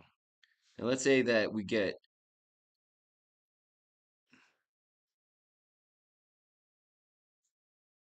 jeez. So yeah, 5% just to the bottom of the support box. And I'm sorry if I've gone over this already, but like I have a tendency to like do things over and over for confirmation in my own head. All right, let's see. Let's go. Let's quickly get through.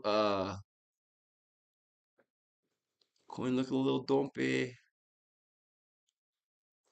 So one of the smart things that Luis did the other day was what? Like look for coins that were gonna show strength when it rebounded. Look at Bonk. Look at that candle right there. Nice. I mean, I think that's still inside trend. Oh, there's that like support, but see how it just kind of it stayed there for a couple of candles at least, almost perfectly, and then it fell. So let's see.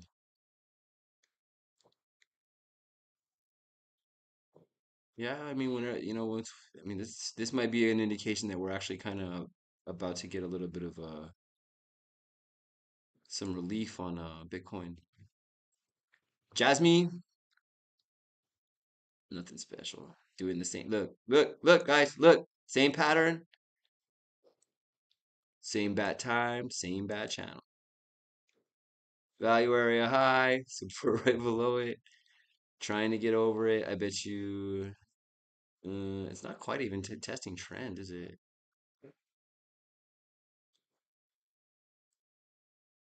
Trying to see if there's a way to draw that, but I don't see it. I mean, there's a double bounce here at least, sort of.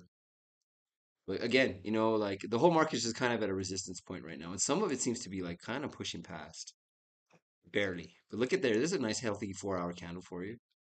Breaking over this structure a little bit. You know what I mean? When these U's come up, when you beat the point where it starts to drop, that's a healthy sign. Again, 60 hitting 60,008 on Bitcoin, not a bad thing, y'all. Still think we're headed a little bit lower, but we might get a little bit of a, I mean, how much, what's the actual price? 61.6. So yeah, I mean, we're already up 800 since it happened. Not bad. Nothing really pumping though. Even, took a little bit of a retrace. So no signs, again, we're waiting. Once this stuff like really starts flashing green, we know then, all right, it's about to go. You can almost like see it ahead. Like it just, things are blinking. You know what I mean? Um, Litecoin. A lot of people hate Litecoin. I think it's one of the greatest cryptos of all time. When I first like started doing transactions and learning how to do it, I would convert everything into Litecoin to send it because back then it was one of the easier, cheapest. I think it took like an hour, which was pretty good for those times, even in congestion. But Litecoin's cheap. It's old. It's got tons of liquidity. If you were to ask me if there was like a second store of value, I'd probably pick Litecoin. Yes, it swings hard, but it's safe. It's been there forever, and it's got institutional approval. You know what I mean? It's one of the ones that like. For instance, I think it's on Robinhood. Do you guys hear Robinhood's getting sued by the SEC? They got their Wells notice a couple of days ago. And you know what? Like normally I'd be like, "Hey, leave them alone," but I'm still bitter about the whole GameStop AMC thing and what Robinhood did to people, and they can fuck themselves. All right. So Litecoin. Got this little trend line here. I mean, solidly in this golden pot. And this is, these are wide ranges because this is long term. And again, if there's anything you want me to like zoom in on, just let me know. But here, look, a couple of decent green candles. And the thing is that like again, people don't care about Litecoin. Most people don't like it, but when it blows up, it blows up. Um, but in between the value area low and the point of control, which from what I understand about those tools, that's just a bad place to take a trade.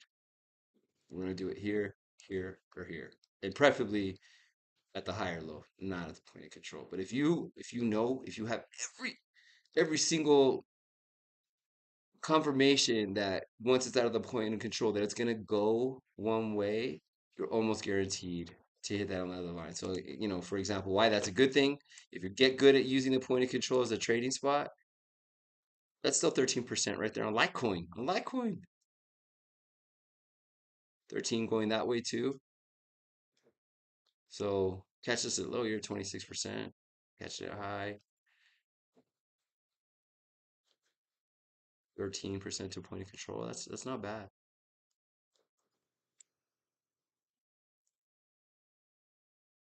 And this is a good bullish pattern too, by the way. Got this little triangle forming between the point of control and the angle. Yes, I drew it all the way up there, but I do find that like when, it's good to put those 2 points where they converge. But what this means is that this is where people are selling, right? But they can only get it so low every time. So this time they aggressively sold it. This time they couldn't quite get it down as much. They couldn't quite get it down as much. That's what trend is, right? And then come from over top and go.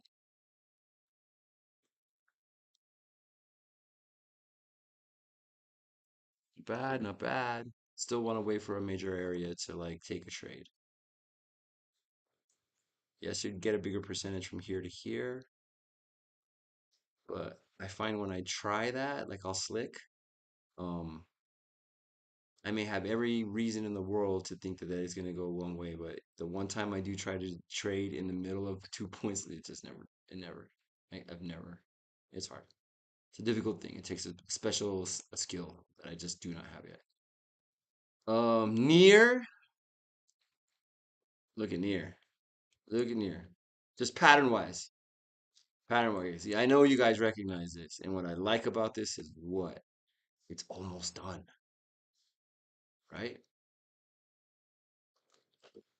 One, one, two, three, four, two, three, four. It's literally at the point in this pattern that it should come up to start to test this little shoulder liner.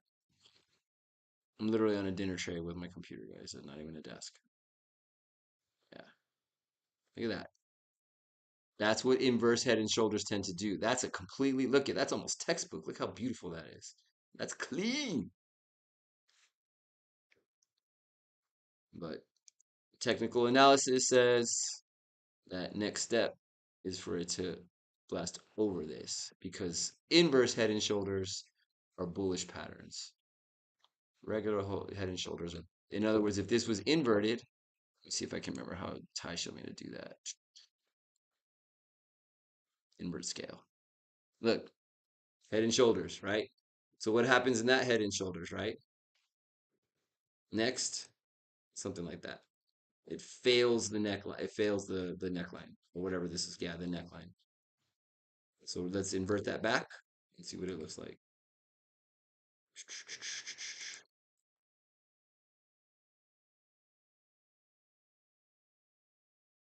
Let's say it's gonna go off to the moon like that, but I'm just saying. That's what technical analysis says. I'm not making it up. But point of control 696 looks like high area high is gonna be pattern wise and that kind of thing. Easy to $8 from here. So a full buck. And then not only that, but where is it at in its overall trend? Let's see. In its overall. Yeah. First phase, second phase, third phase is always the moneymaker. Has this to work out, but like literally, like Near has so much hype and utility and people, and it's a legit project from what I understand. It's not just the hype, but like they really have some good things going on at Near. Um, it looks pretty good. And again, a lot of this, right? It just depends on how much of more of a bull market do we really have left. There are 5 million answers to that. I have my own opinion. Everybody has an opinion. Um, So again, we're sitting here talking about mostly upside targets, right? Because support, I mean, pretty much everything is at a support level right now, right? Trying to push into the next phase up, I guess you would say. But I mean, if Bitcoin does, everything's just gonna do that. So we all know that, right? All right. So Matic, I just don't see any use for Matic anymore. And not only that, but it is my understanding that like the team of Matic actually actively trades this, and like we'll skim the cream hardcore on people off of the top of their own coin, and the other half of that too is like, is Matic even necessary anymore? Really? You know what I mean? I just feel like coins like Matic, who are supposed to be like rollups and communicators to ETH, I forget what like ZK rollups or whatever they're supposed to be called. Like those things are just going to become obsolete because like there are just better blockchains out there that already solve that. Like Solana would be a great example of that. Just kind of makes it unnecessary. But there's Matic. People are probably holding bags. Not only that, look at that. Like it's just getting hammered, guys.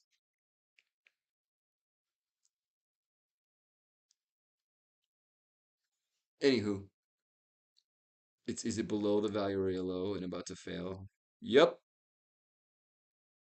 Look out below. 35 cents next. I just don't see any hope for it. All right. Wouldn't mind seeing that being wrong because I know Matic was supposed to be a big deal back in the day. Damn. This is brand new. All right. So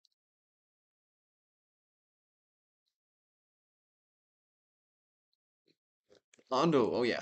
People have been talking about this. Is what I'm okay. On the weekly chart, excluding this wick, right, that came into support. Aside from that, and again, we're on the weekly chart, so we're talking very long term, but there is sort of. I need to rearrange my stuff, guys. I need to. It's because I have my TV on my desk and I need to get that off of there. But anyway, this at least sorta is starting to form a little bit of a rounded bottom.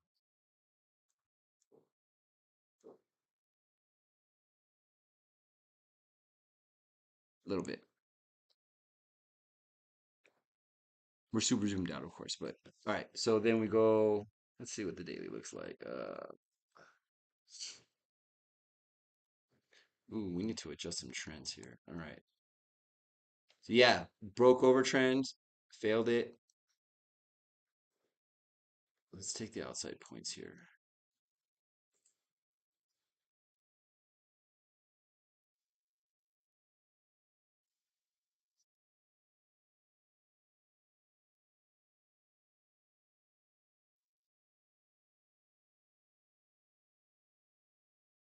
That's good.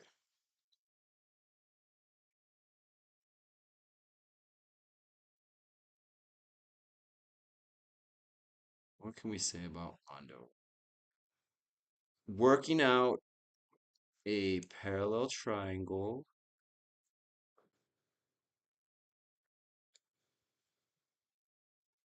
My OCD is it's just alarms are going off. Give me a sec. Okay. Working out what is more or less a parallel triangle. They're not always perfect, right? I mean, we could just do this.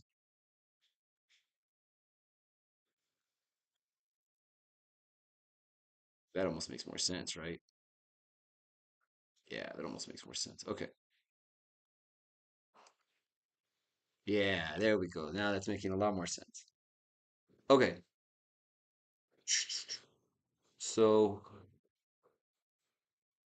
uptrend, swing fail. I mean, that's a parallel triangle now, right? And so essentially we just need to it probably going to be at the point of control, right? It's right there in the middle.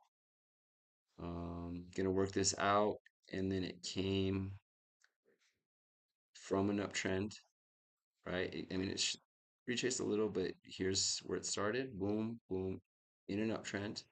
and then came down.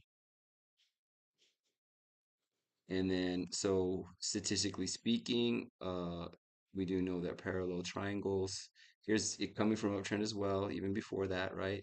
So statistically speaking, when it's in a parallel triangle, it's a continuation pattern. So probability is it does something like that, and probably like that, and then goes up. Leave that there. Looking good though. I mean, very, very, look, sideways consolidation like a mofo. Look at that. I mean, that range started on 21st of March. It's May 8th.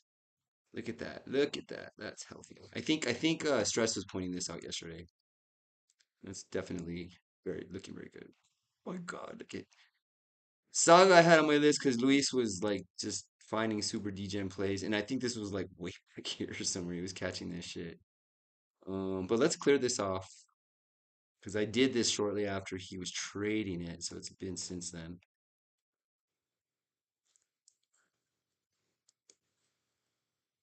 Not looking good though. I'm not even sure what Saga does. Let's look. Saga Crypto.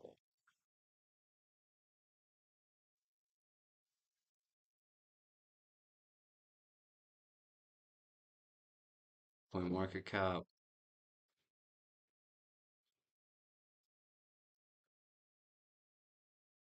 By their website.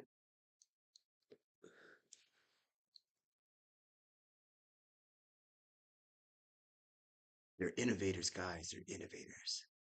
Unlike everybody else. Pegasus mainnet. Okay, they got a mainnet.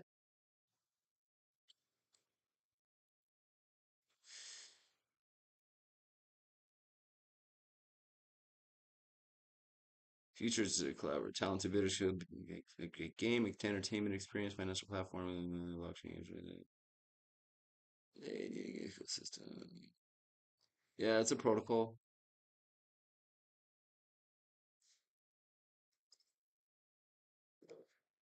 Another blockchain claiming that you can build on it. High-end tools and support they need to turn their Web3 dreams into reality. So it was a layer one protocol. All right, cool.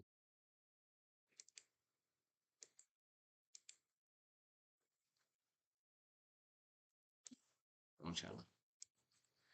All right, so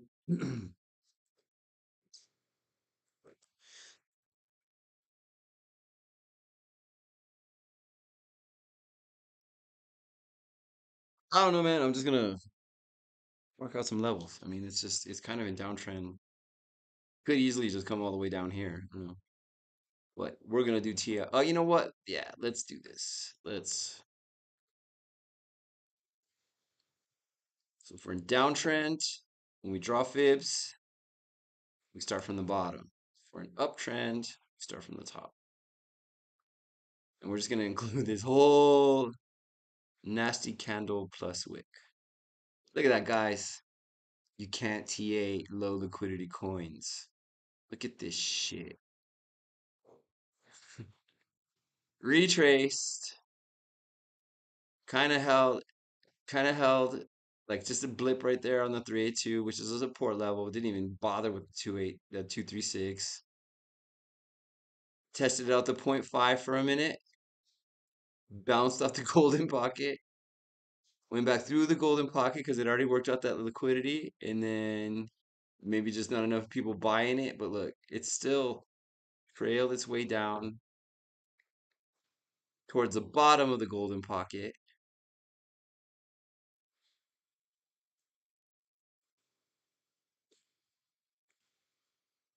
Looks pretty normal TA to me, you know what I mean?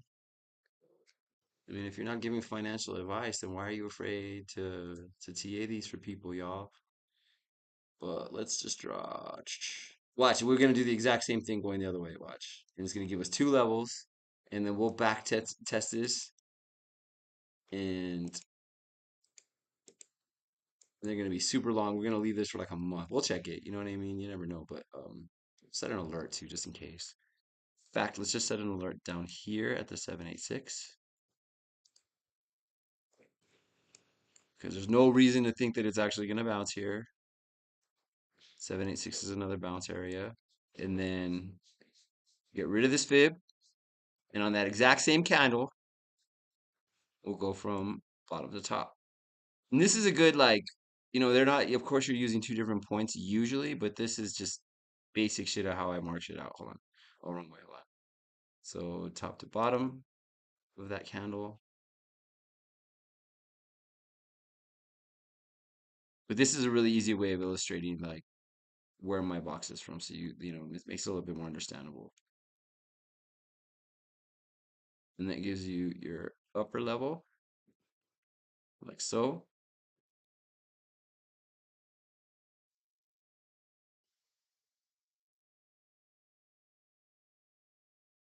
And then normally what I would do, oh, look, and then here. Let's see. Yeah. So this is, if it bounces off of the support, what's going to happen is it's going to have to deal with this little internal. And again, we're on a daily, so it's actually a nice chunk of time. Stress is like, you're killing me with this scalpel shit, man. All right. But look, now we have a middle level, somewhere in between. And I try to keep this simple. So, a lot of people are going to have all these boxes everywhere. But especially on something like this, not really something to be keeping too much track of yet. Actually, watch, we'll do kind of like a stop loss. We'll put a notification below this because it might aggressively dump to an area where it might end up being a good buy at some point. Who knows? But we'll turn this gold.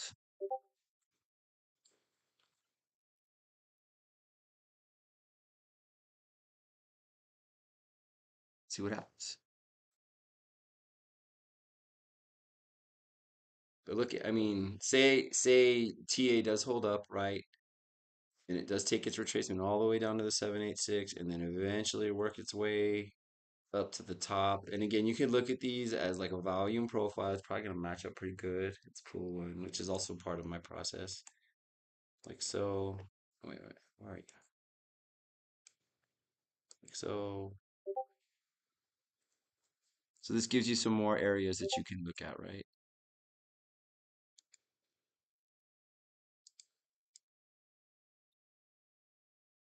Or also within a box that's wide like that will give you a pretty good, like a reliable point of reaction within that box, which is also why I like to fold the volume profile. It gives me specific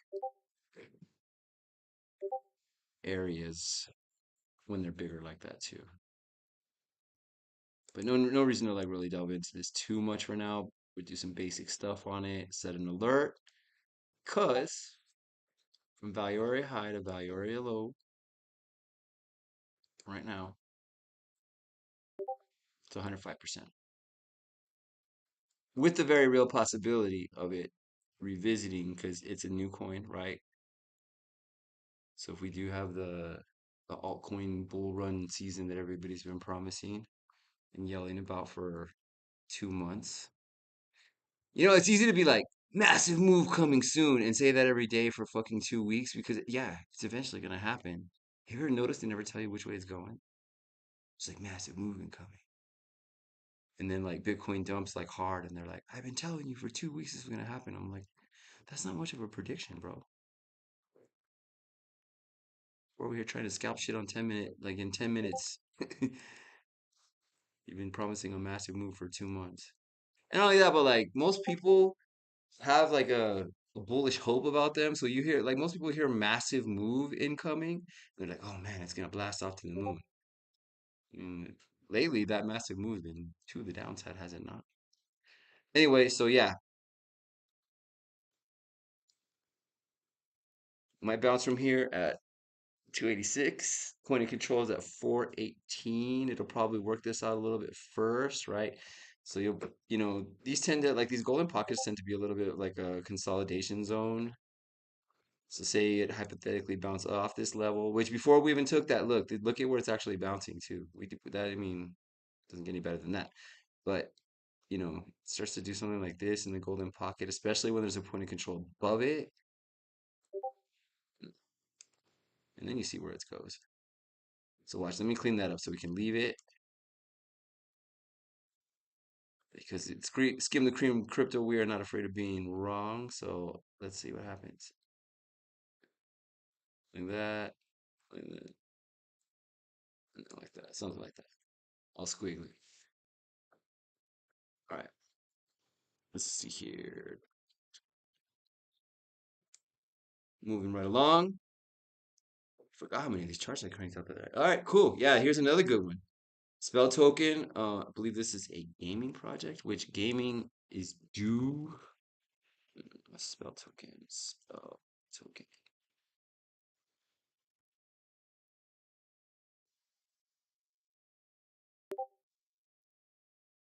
Oh, it's DeFi. Never mind. Yeah, it's DeFi. Which also lately, yeah, I've been hearing. Oh shoot, sorry. Is this in the alley? No. Okay. Yikes! Who the fuck was that? But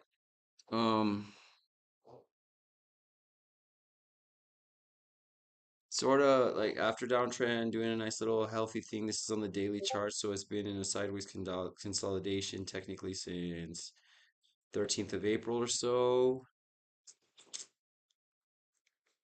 At support, already wicked down to cover most of this vector candle, and might need a little bit. I mean, did say it's at support, right? Not only that, but the point of control is down here, so that might indicate really strong support at these levels. Trying to get into the value area high after a long retrace period. Let me zoom out and get this trend right. Hold on.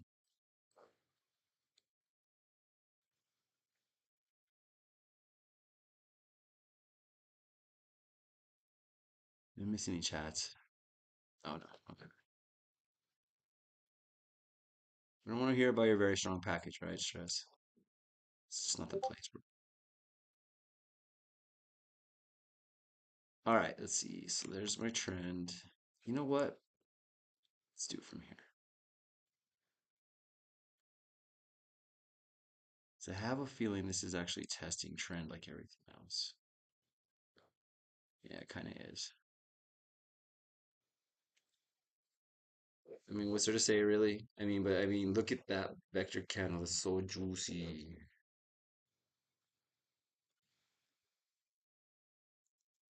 That's a dead cat bounce, by the way. It's supposed to be one of the easily recognizable shorting patterns. The thing about them that's a little bit tricky, we were kind of talking about this last night too, is that, see, I could already see it that it didn't quite get up to the 768 retracement, right? I mean, it wicked up to the golden pocket a little bit, but pretty much that rejection is at 0.5.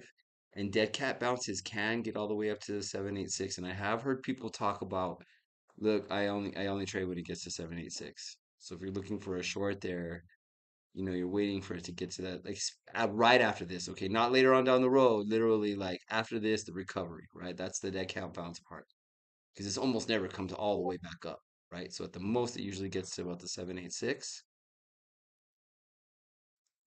and then there's your dead cat bounce, right? It doesn't go all the way up, but this got rejected at 5. So there are a lot of people who wouldn't have taken that trade. But I mean, even if you had taken it from there, what's your percentage at? Like, even if you didn't catch that wick, even if you front ran that and didn't get stopped out from that wick, right? To bottom, 21% short. So yeah, when you see this, And again, guys, I'm not, again, I'm on YouTube. I'm not a pro. I'm here to learn and find people to learn from. And it's the same reason I started the Discord. These guys have taken what we're doing to an entirely different level. I'm just kind of there, like, yeah, just tell me what to do. There's a whole nother level of this now, but in terms of why these channels exist in the first place, it's not because I'm claiming it. I do know some basic things about TA that are helpful, we're all looking for people to learn from here. But one thing I have heard a few times, when you see this, blam, it just gets slammed down there, and we've all seen this pattern a few times, and you're looking for a debt cap bounce, and that's one of the most reliable shorts you can possibly take.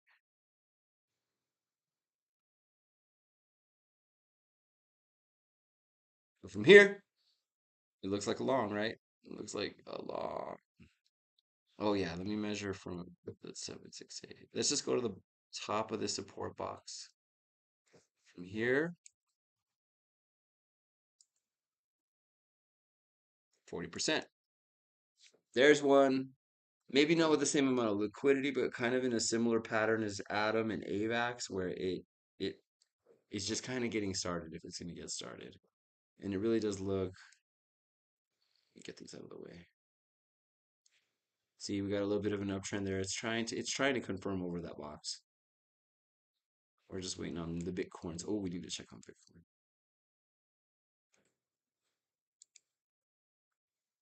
Uh,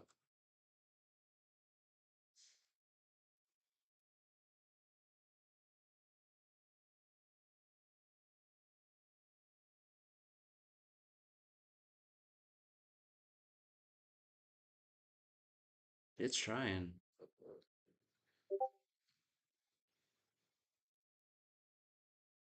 Look, look how much is converging on this 1 point.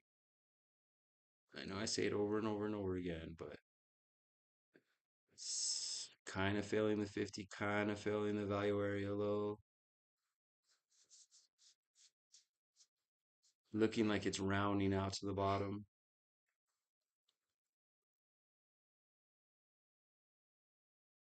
Like we even made one of those like kind of recovery wick patterns. Actually, it just doesn't look normal to me. Where was the 1 minute where it had this like weird angle to it? Yeah, see, this is weird looking. So something's going on with Bitcoin. I have a feeling maybe like it actually has like the ability to push up, but somebody's intentionally just trying to keep it under this. Too much of a coincidence. All right, let's see what's next. Brett. Is this the one that was like way below support? Yeah,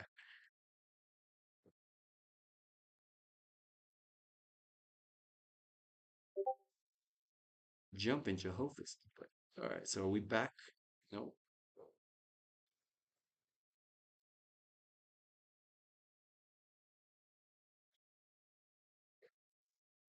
I'm gonna have to do some research into what the FUD about Brett was. I'm pretty sure somebody told me, and I'm sorry if he did, but I just got hammered to the floor, y'all. Point of control is at its previous low, like when it first opened. So I don't know. I just feel like every coin makes a comeback at some point, so we're just gonna keep an eye on that. But it is trying to at least get back over. So the top of this, guys, would be the 618 retracement level. Okay, the bottom of this is the 786. Those are actual fib levels. It's not just a box. They correspond specifically with Fibonacci levels. So it's trying to keep, basically, look, it dipped into the golden pocket. So here's probably the 0.65. There's the 618.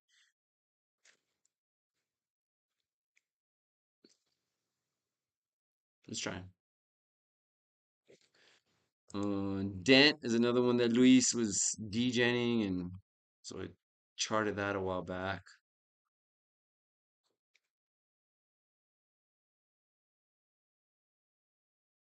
Kind of similar again to Adam Avax and what was it, Spell?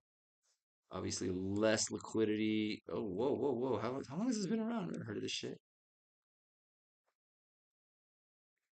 What? Okay, I guess. Oh, well then, hey, this is even better. Look at this, guys. I mean, damn. I thought this was like a newer coin. That skateboard ramp that I was talking about. Look at that. Let's do some long-term TA on this. In fact, we won't even do it from this tie over here. We'll do it from here just to get like a tighter level. But this is just getting started. Like about to pop into phase two. 1, 2, 3, solid. 1, 2, 3 pattern. All right, so let's zoom out. We'll take it from this high over here. Yeah. Yeah. Holy crap. This might actually blast off soon. Let me check for you in a second, Ty. Hold on.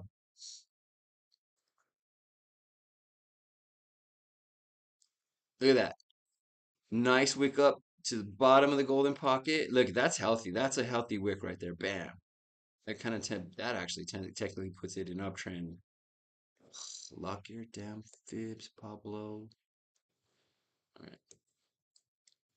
But yeah, nice healthy wick up to the golden pocket.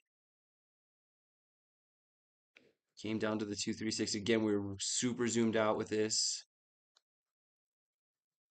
At the point of control, kind of making a rounded bottom, right? Like it looks like it might actually hold this level. The RSI confirms it.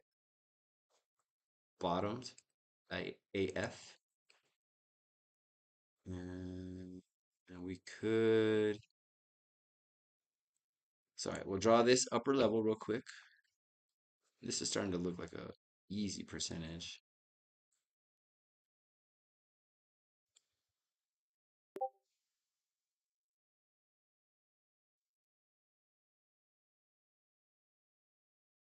We'll just leave that gold for money, right?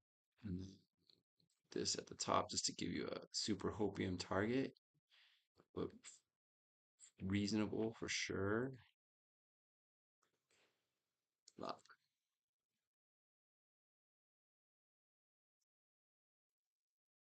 And then again, when you zoom out, this is your next level. After it blasts through all this right here, that's your next like feasible level.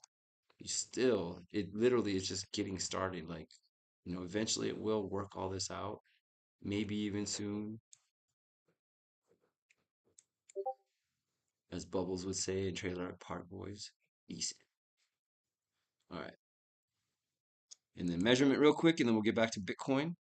From here to 786, you're looking at about 147%.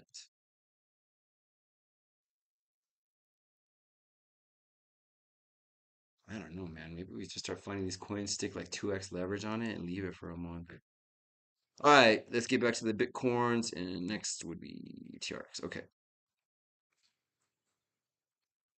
Let's super zoom in here. Yeah, in terms of long-term side, nothing's changed. Yeah, I'm not sure if you were here for that part, but you know, we're still at kind of lookout below watch. Nothing's changed. Not a damn thing. However, especially since we just bounced off of a nice healthy area, 68, 60,008. So look, I mean, here we go, like with these points converging again, right? Where is this getting squeezed in between these two AMAs? Right at the value area low. We came down, and I think this was like a 3/4 point in, if I remember correctly, like in that downward channel, and we were talking about, halfway and quarter point, 3/4 point. I think this was like a 3/4 point or 1/4 point from the bottom, right? So a nice healthy bounce there. So we were at the bottom, like towards the bottom of the range, coming back up to the point of the value area low, which is supposed to be the bottom of our range, right? Which is supposed to be support for the overall move up. We got the 200 under the 50, testing out the 800. And this is what we were looking for. Like, this is what I was looking for before I took any trades yesterday, right? Is for all these to cross positive. Lasted for a glorious maybe hour before it dump. And so our thesis was what we were thinking that if those do cross positive, that one of the first things that we were gonna get as an indication into a real pump was this stuff was gonna start flashing a little bit, right? Like all coins were gonna start doing something. But look at that, guys. Nada. Just straight up dead on arrival, flatline, no pulse for now. And there's really nothing like no news. Yeah, exactly. Yeah, trying to get on that 800 again. You know what I mean? 800 again. But look at that fake out, man. Jesus, we got. If I had put that trade in when those crossfire, it would, I mean, it might, hey, maybe if it goes there, you look for a scalp first, and then plan to be out of it. And then once it starts confirming on like 3 minute, 5 minute after that, but at the very first, like that might be a good time to start looking for a quick scalp on something that has some percentages to do. Got me? Because that's what happened. I do know. Watch if we go back to this, like, because I was watching, what Ina did. I don't. I can't even give you the exact point it was, but it was up like a good 8% once that crossed. Like it went up like slowly, slowly, slowly over that time. And even after Bitcoin started to dump, like it did a decent like hold there for a second and then came down. So it might be a good time for a scalp long once it does cross. But even though other like EMAs on other coins are kind of making those crosses already on the 1 minute, Bitcoin has to do it first. And I think this might be the prime example. But maybe this time, right? We keep track of it. And I would say a 7 minute, like all of these crossing in the right place might be a better place to do it. And yeah, we're always afraid that what we're gonna lose percentages, right? Because we're not getting in at the right place on the trade. But it's better to get confirmation that you know is going in the right direction. But look, I mean, we're getting a little hopey. Let's not get too high of ourselves because it just looks like it's another leg where it bounces real quick, tries to. It still looks like it's kind of failing these levels here. Hasn't quite, not confidently gotten over that point of control. We're on the 7 minute, right? So it's catching a right on the 50, but this still needs to cross over too. But we'll keep an eye on this one. I know you are, Ty. I know, I know, I know. But we've been calling this for a few days now. Um,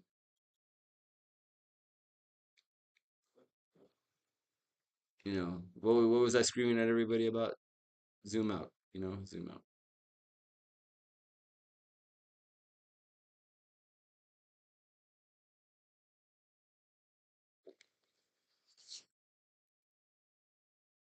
This doesn't I still feel at the very least we're coming back for this and make at the most hopeful making a higher low. But I'll still ain't doing shit. Was there anything specific that you wanted me to look at, Ty, about Bitcoin, or did I pretty much cover it for you? In fact, I'm gonna go put the kettle up. Need some more spot of a tea. I'll be right back. I'm gonna have a cigarette real quick too. What's up, gatitos?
Yeah, guys, just whoa, what happened to my camera?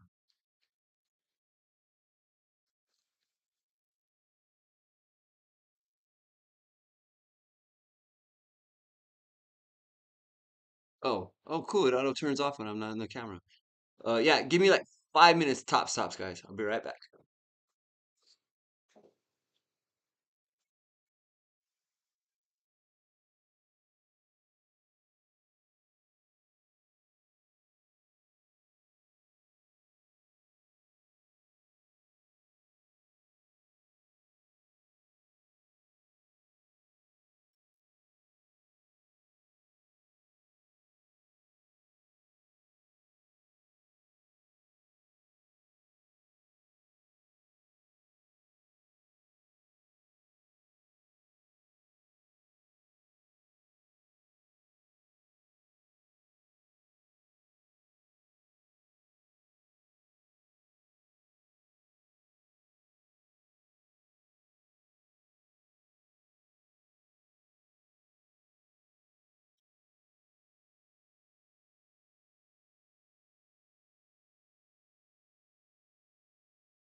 Enjoy your dinner, brother.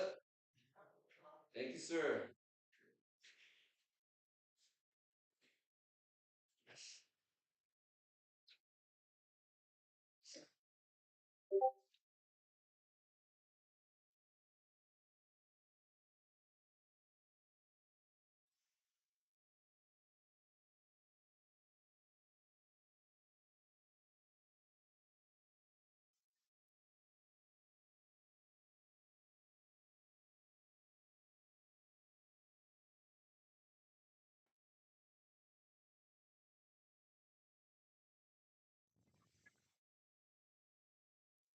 Hmm.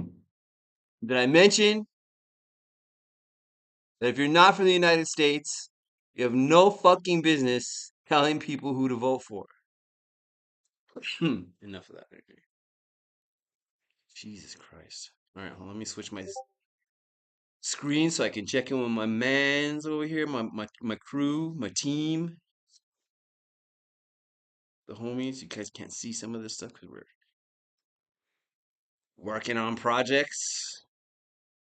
You can't see what's going on right now, but look, these guys are just at it all the time. Just I can't show you. But I'm just saying it doesn't stop. Like literally, this is taking over our lives. I mean, I can confidently say that we are spending more time on this than we're sleeping at this point, y'all. Like just nonstop ideas. Just kind of catching up to the conversation real quick.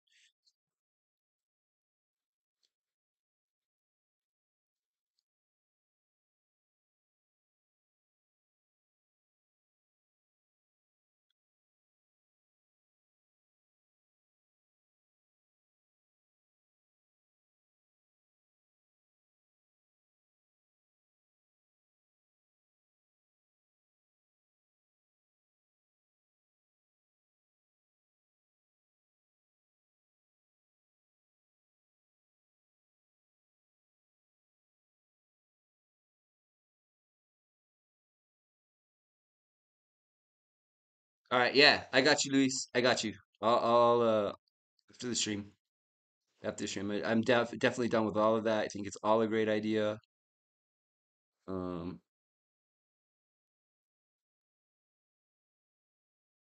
mm,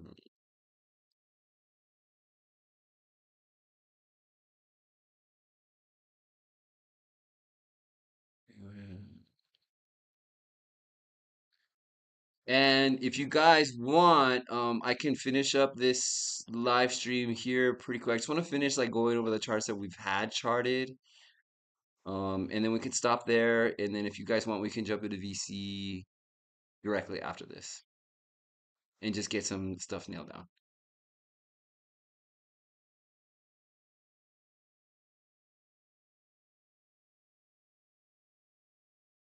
All right.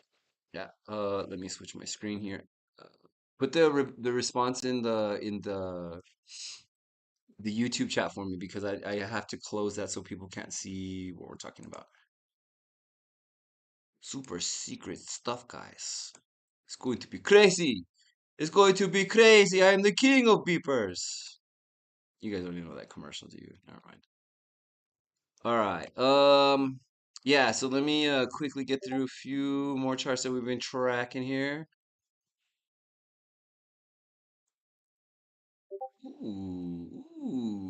TRX have been doing some things lately. It's also been kind of mentioned a little bit as of late. But look, here's another beautiful reverse head and shoulders. And where is it testing?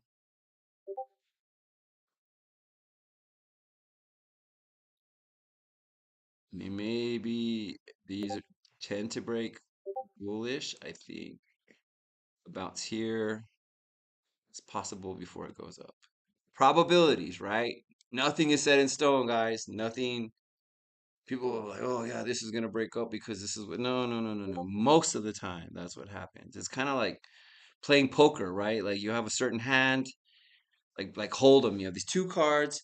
And you see, and with every single card that flips, the probabilities change. If you ever watched it, they'll actually show it live, like on the World Series of Poker and all that stuff. And so what we're dealing with here is probabilities, is our, like, if you're playing against a casino, there are very few games where you have it. Actually, I think the only game that you really have any advantage against the dealer is in blackjack, and I think that actual advantage is like 1%. People who say TA is gambling, no, we have a much higher percentage of like being able to be successful based on what we see because there are higher probabilities to some of these things. So, with regard to a reverse head and shoulders pattern, the probabilities are, I'm not exactly sure what they are, but I'm sure it's pretty good that they do break up. It's one of the more bullish patterns, and it's probably because it works out this liquidity, healthily. Consolidation minus this, right? This is just a wick down to sweep lows, probably a stop loss hunt. Look at that, just right underneath the value area low. It's textbook.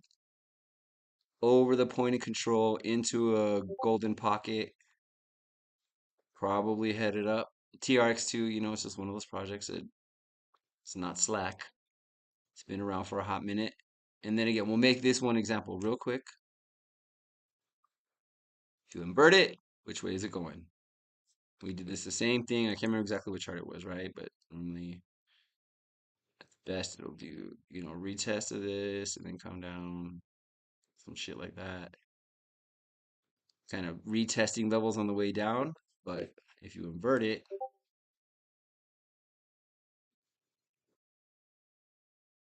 it's confirming over these levels on the way up. That's wave. So we'll leave that there for funsies, for shit giggles. TRX, TRX looking good. YGG, Wild Guild Game, Yield Guild Games. Oh, look at that. Head and shoulders, right? That doesn't look very good.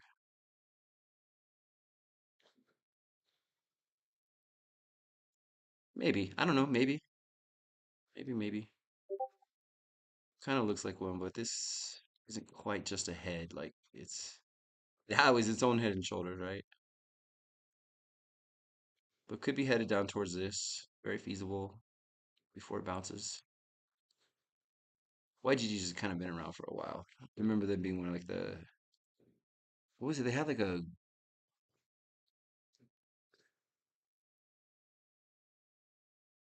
yeah, I know. It's on purpose stress. Let's see. BNX, I mean, kind of around the top. Yeah, I know, man. I know. I kind of have it set up that way. Um, don't worry, we'll get pro with all the lighting and stuff right now, but I kind of like the dark vibe right now. You know what I mean? When you get some late night music rolling. But yeah, anyway, just real quickly, BNX, it's kind of got a rounded top going on, right? Rejected at the value area high. One, two, three, four times or so. Um, Now underneath the point of control that we had marked, bouncing off the golden pocket. So I mean, it might consolidate here before going up, but that's looking a little bit Bart Simpson. So usually, and we're just doing this real quick, guys. Yeah. This has already been kind of charted out. We've been tracking this stuff for a while. Usually, Bart Simpson means something like this first, like a nice drop before a good recovery.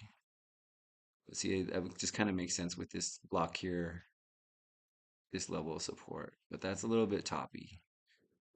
But let's see. We can pull up our indicators real quick just to kind of confirm because that might be a fat short. Nah, bottomed on a 2-day. Whoa. 12 hours just getting started. Where is it, toppy?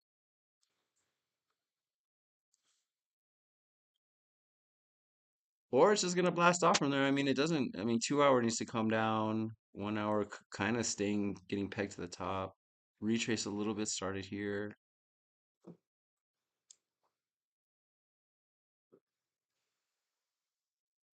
This is going down and this is going up. Whoa, that might blast off soon. Actually, come to look at it. I mean, it might come back to test the top of this before, but I mean, that's looking kind of strong, y'all.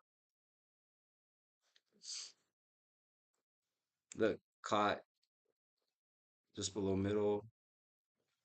That's a sign of strength. It's a 30-minute, 22.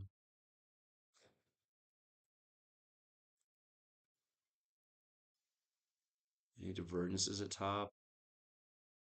Yeah, I see a little bit of divergence there, but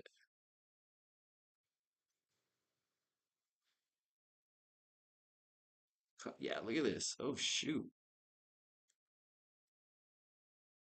Hold on, real quick. I just want to bring the attention to this because this might be, might have already taken its move, but look at that. And this is 4-hour chart too, so this is a pretty powerful move.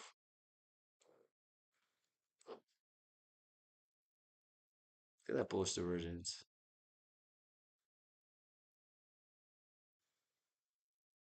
Might have a nice pump. Like, I don't know. Like, it seems to be kind of topic, but sometimes, things are just that popular, that good. What is BNX? BNX crypto, BNX crypto. I think I looked at it. I think it's gaming or something. Binary X. Yeah, games and shit.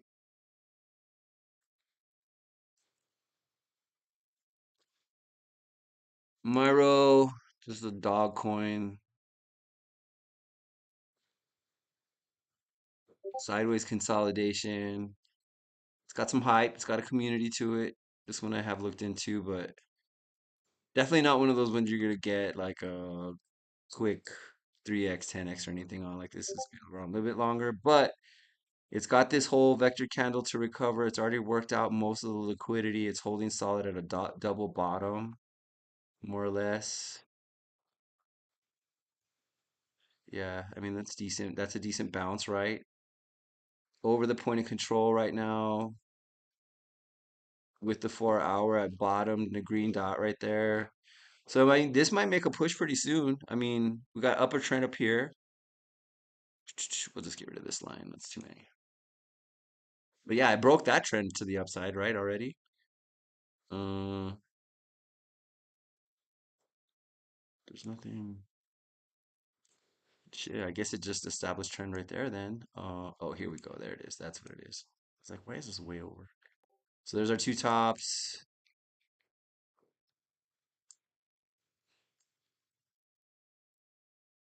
This looks like it probably is gonna hold here, so I'll just like go ahead and draw this trend line. If it breaks, it breaks. Like that.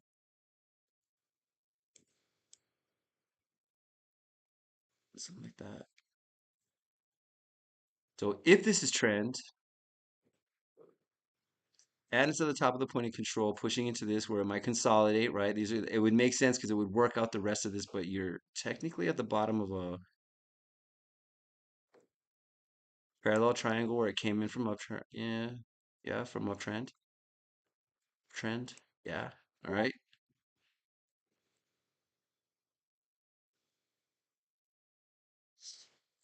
Not looking too bad. Like it's just it's ready to make a move. You know what I mean?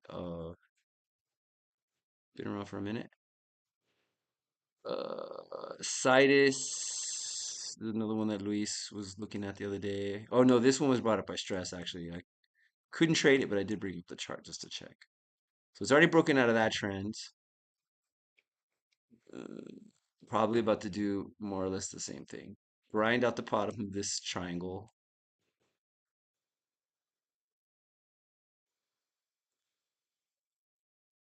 But again, it's coming from bottom of the RSI on the 4-hour with the green dot printing. How's money flow on the 15? Positive. Might make some move soon. All right, so let's see.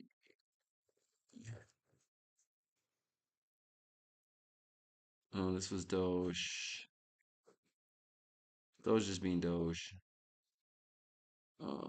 Yeah, so those are the ones I have charted for now. Tomorrow and Thursdays going forward, literally what I'm gonna do is this. We're gonna go to deckscreener.com.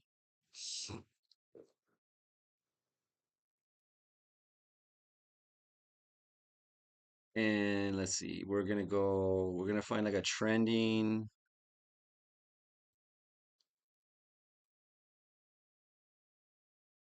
maybe like a 24 hour, so that way, I mean, we'll look at it all tomorrow, right? But we'll find them where they're trending, maybe, and then we'll dive into them. You know what I mean? Like let's do one real quick on Pootie. Anybody ever see the movie Pootie Tang? Fucking epic. So what we'll do with Pootie is we'll check for websites, Twitters, not going on Telegram, y'all. We'll take a look, see if they have the appropriate stuff up on their website. Take a look at some examples of some white papers. Wink, wink. Twitter, we'll definitely check their Twitter. Um, we'll all learn a little bit about these new coins coming out and how to spot them. I mean, it's at a 1.9 million market cap, which hey, for these that are still on DexCreator, that's a pretty decent chunk. You can full screen these, right? So we'll just do the same thing we always do. We'll just pull a fib, draw boxes, um, pull a volume profile from the same point. Pretty much just the same shit. So just, higher swings and then a little bit more of a potential for breakdown below other significant levels when things do start to break down or break up too, for that matter. So there's that. But we're gonna do that all day tomorrow. Yeah, that's gonna be the whole show every Thursday, and we'll start a whole collection of deck screener things that we'll keep track of. And so every Thursday, just like we do, it's always a good idea to go back and back test your stuff, right? Just in case you're making mistakes. And so we'll do the same thing with these super degen shit coins and see, hey, maybe we find a 10x or 25x or sometime that's gonna happen soon just by finding through this. You never know what you're gonna find. But yeah, we'll do that every Thursday. So, and I'll make sure the title tomorrow reflects in that. That actually sounds really fun. What else? What else? What else? Real quick on Bitcoin.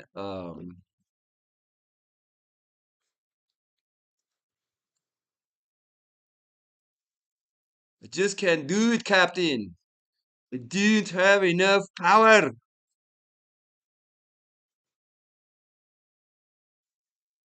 Man, when that daily's weighing down on you, you're kind of fucked, huh? 12 hours still too. 12 hours at halfway, so probably have one more wait at least, but still, yeah, 12 hours at halfway at least. It's making some progress on its way down so we can get this shit over with. Um, Real quick, we'll just go down the time frames. Bottomed, looking to catch up. Starting to move up. 1 hour moving up. 2 hour moving up, but 1 hour kind of topping off at mid. 45 minute kind of pointing up like a little bullish. Huh. Topped. Topped. Looking. See how that little blip right there, that little blue blip on the RSI, how it's just kind of separating. When those start to separate, that's when you're getting moved. Same with the way up. TA usually works in inverse. Yeah, nice solid. That's the 15. There's the 15-minute retrace just getting started. Watch those 15-minute retraces, y'all. Just getting started with 22, 30 needing to come down and just starting to show signs of that. And we're got rejected at the 50. This is all out of place. Yeah, yeah, yeah. So hopefully it catches. Yeah, yeah. That might kind of get gnarly soon. Looking a little double toppy right there. Watch, there's probably a divergence here. Did it again. Oh, damn it. Real quick, guys. Change my settings again. Let's see. Yeah, see, hold on. I knew it. I knew it.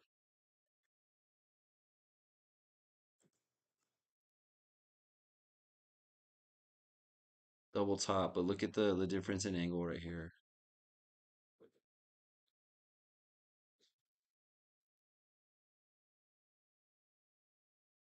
That's looking a little more normal. But yeah, that's bottomed at least. 15 just has room to come down, and 1 minute it topped. And when here's the other thing too, like something I've noticed. That little boink boink, whenever, especially when the 15 minute is looking, look at it's kind of, I don't know, where was it? It was the, look how, see how that looks similar right there? When you see a few times, like a couple of time frames, especially the 1 minute is doing it and the 22 minutes doing it, that 1 minute might just like the beginning of a little bit of a cascade. You feel me? Current level low 61,417, which isn't far away. So if we start failing that, see where we bounce. Or somehow it's just gonna blast off, but that just looks so unnatural to me. Yeah, I think we got it all covered. Um, just wanted to thank you guys for being here. Just wanted to thank my fellow teammates for all, just for being who you guys are. Like I really just feel, hey, just point me in a direction. I'm at your disposal. You know what I mean? You guys are fucking badasses, and it's really a privilege to like just get to know you and just like watch the ideas flow out of you guys and how quickly they develop. It's something to behold. Uh, but yeah, I'm Pablo Chuco. We are Skim the Cream Crypto. I love you, Savannah. I miss you very much. And we will see you tomorrow for Dex Greener Degen Thursday. Have a great night. Y'all, love you. Bye bye.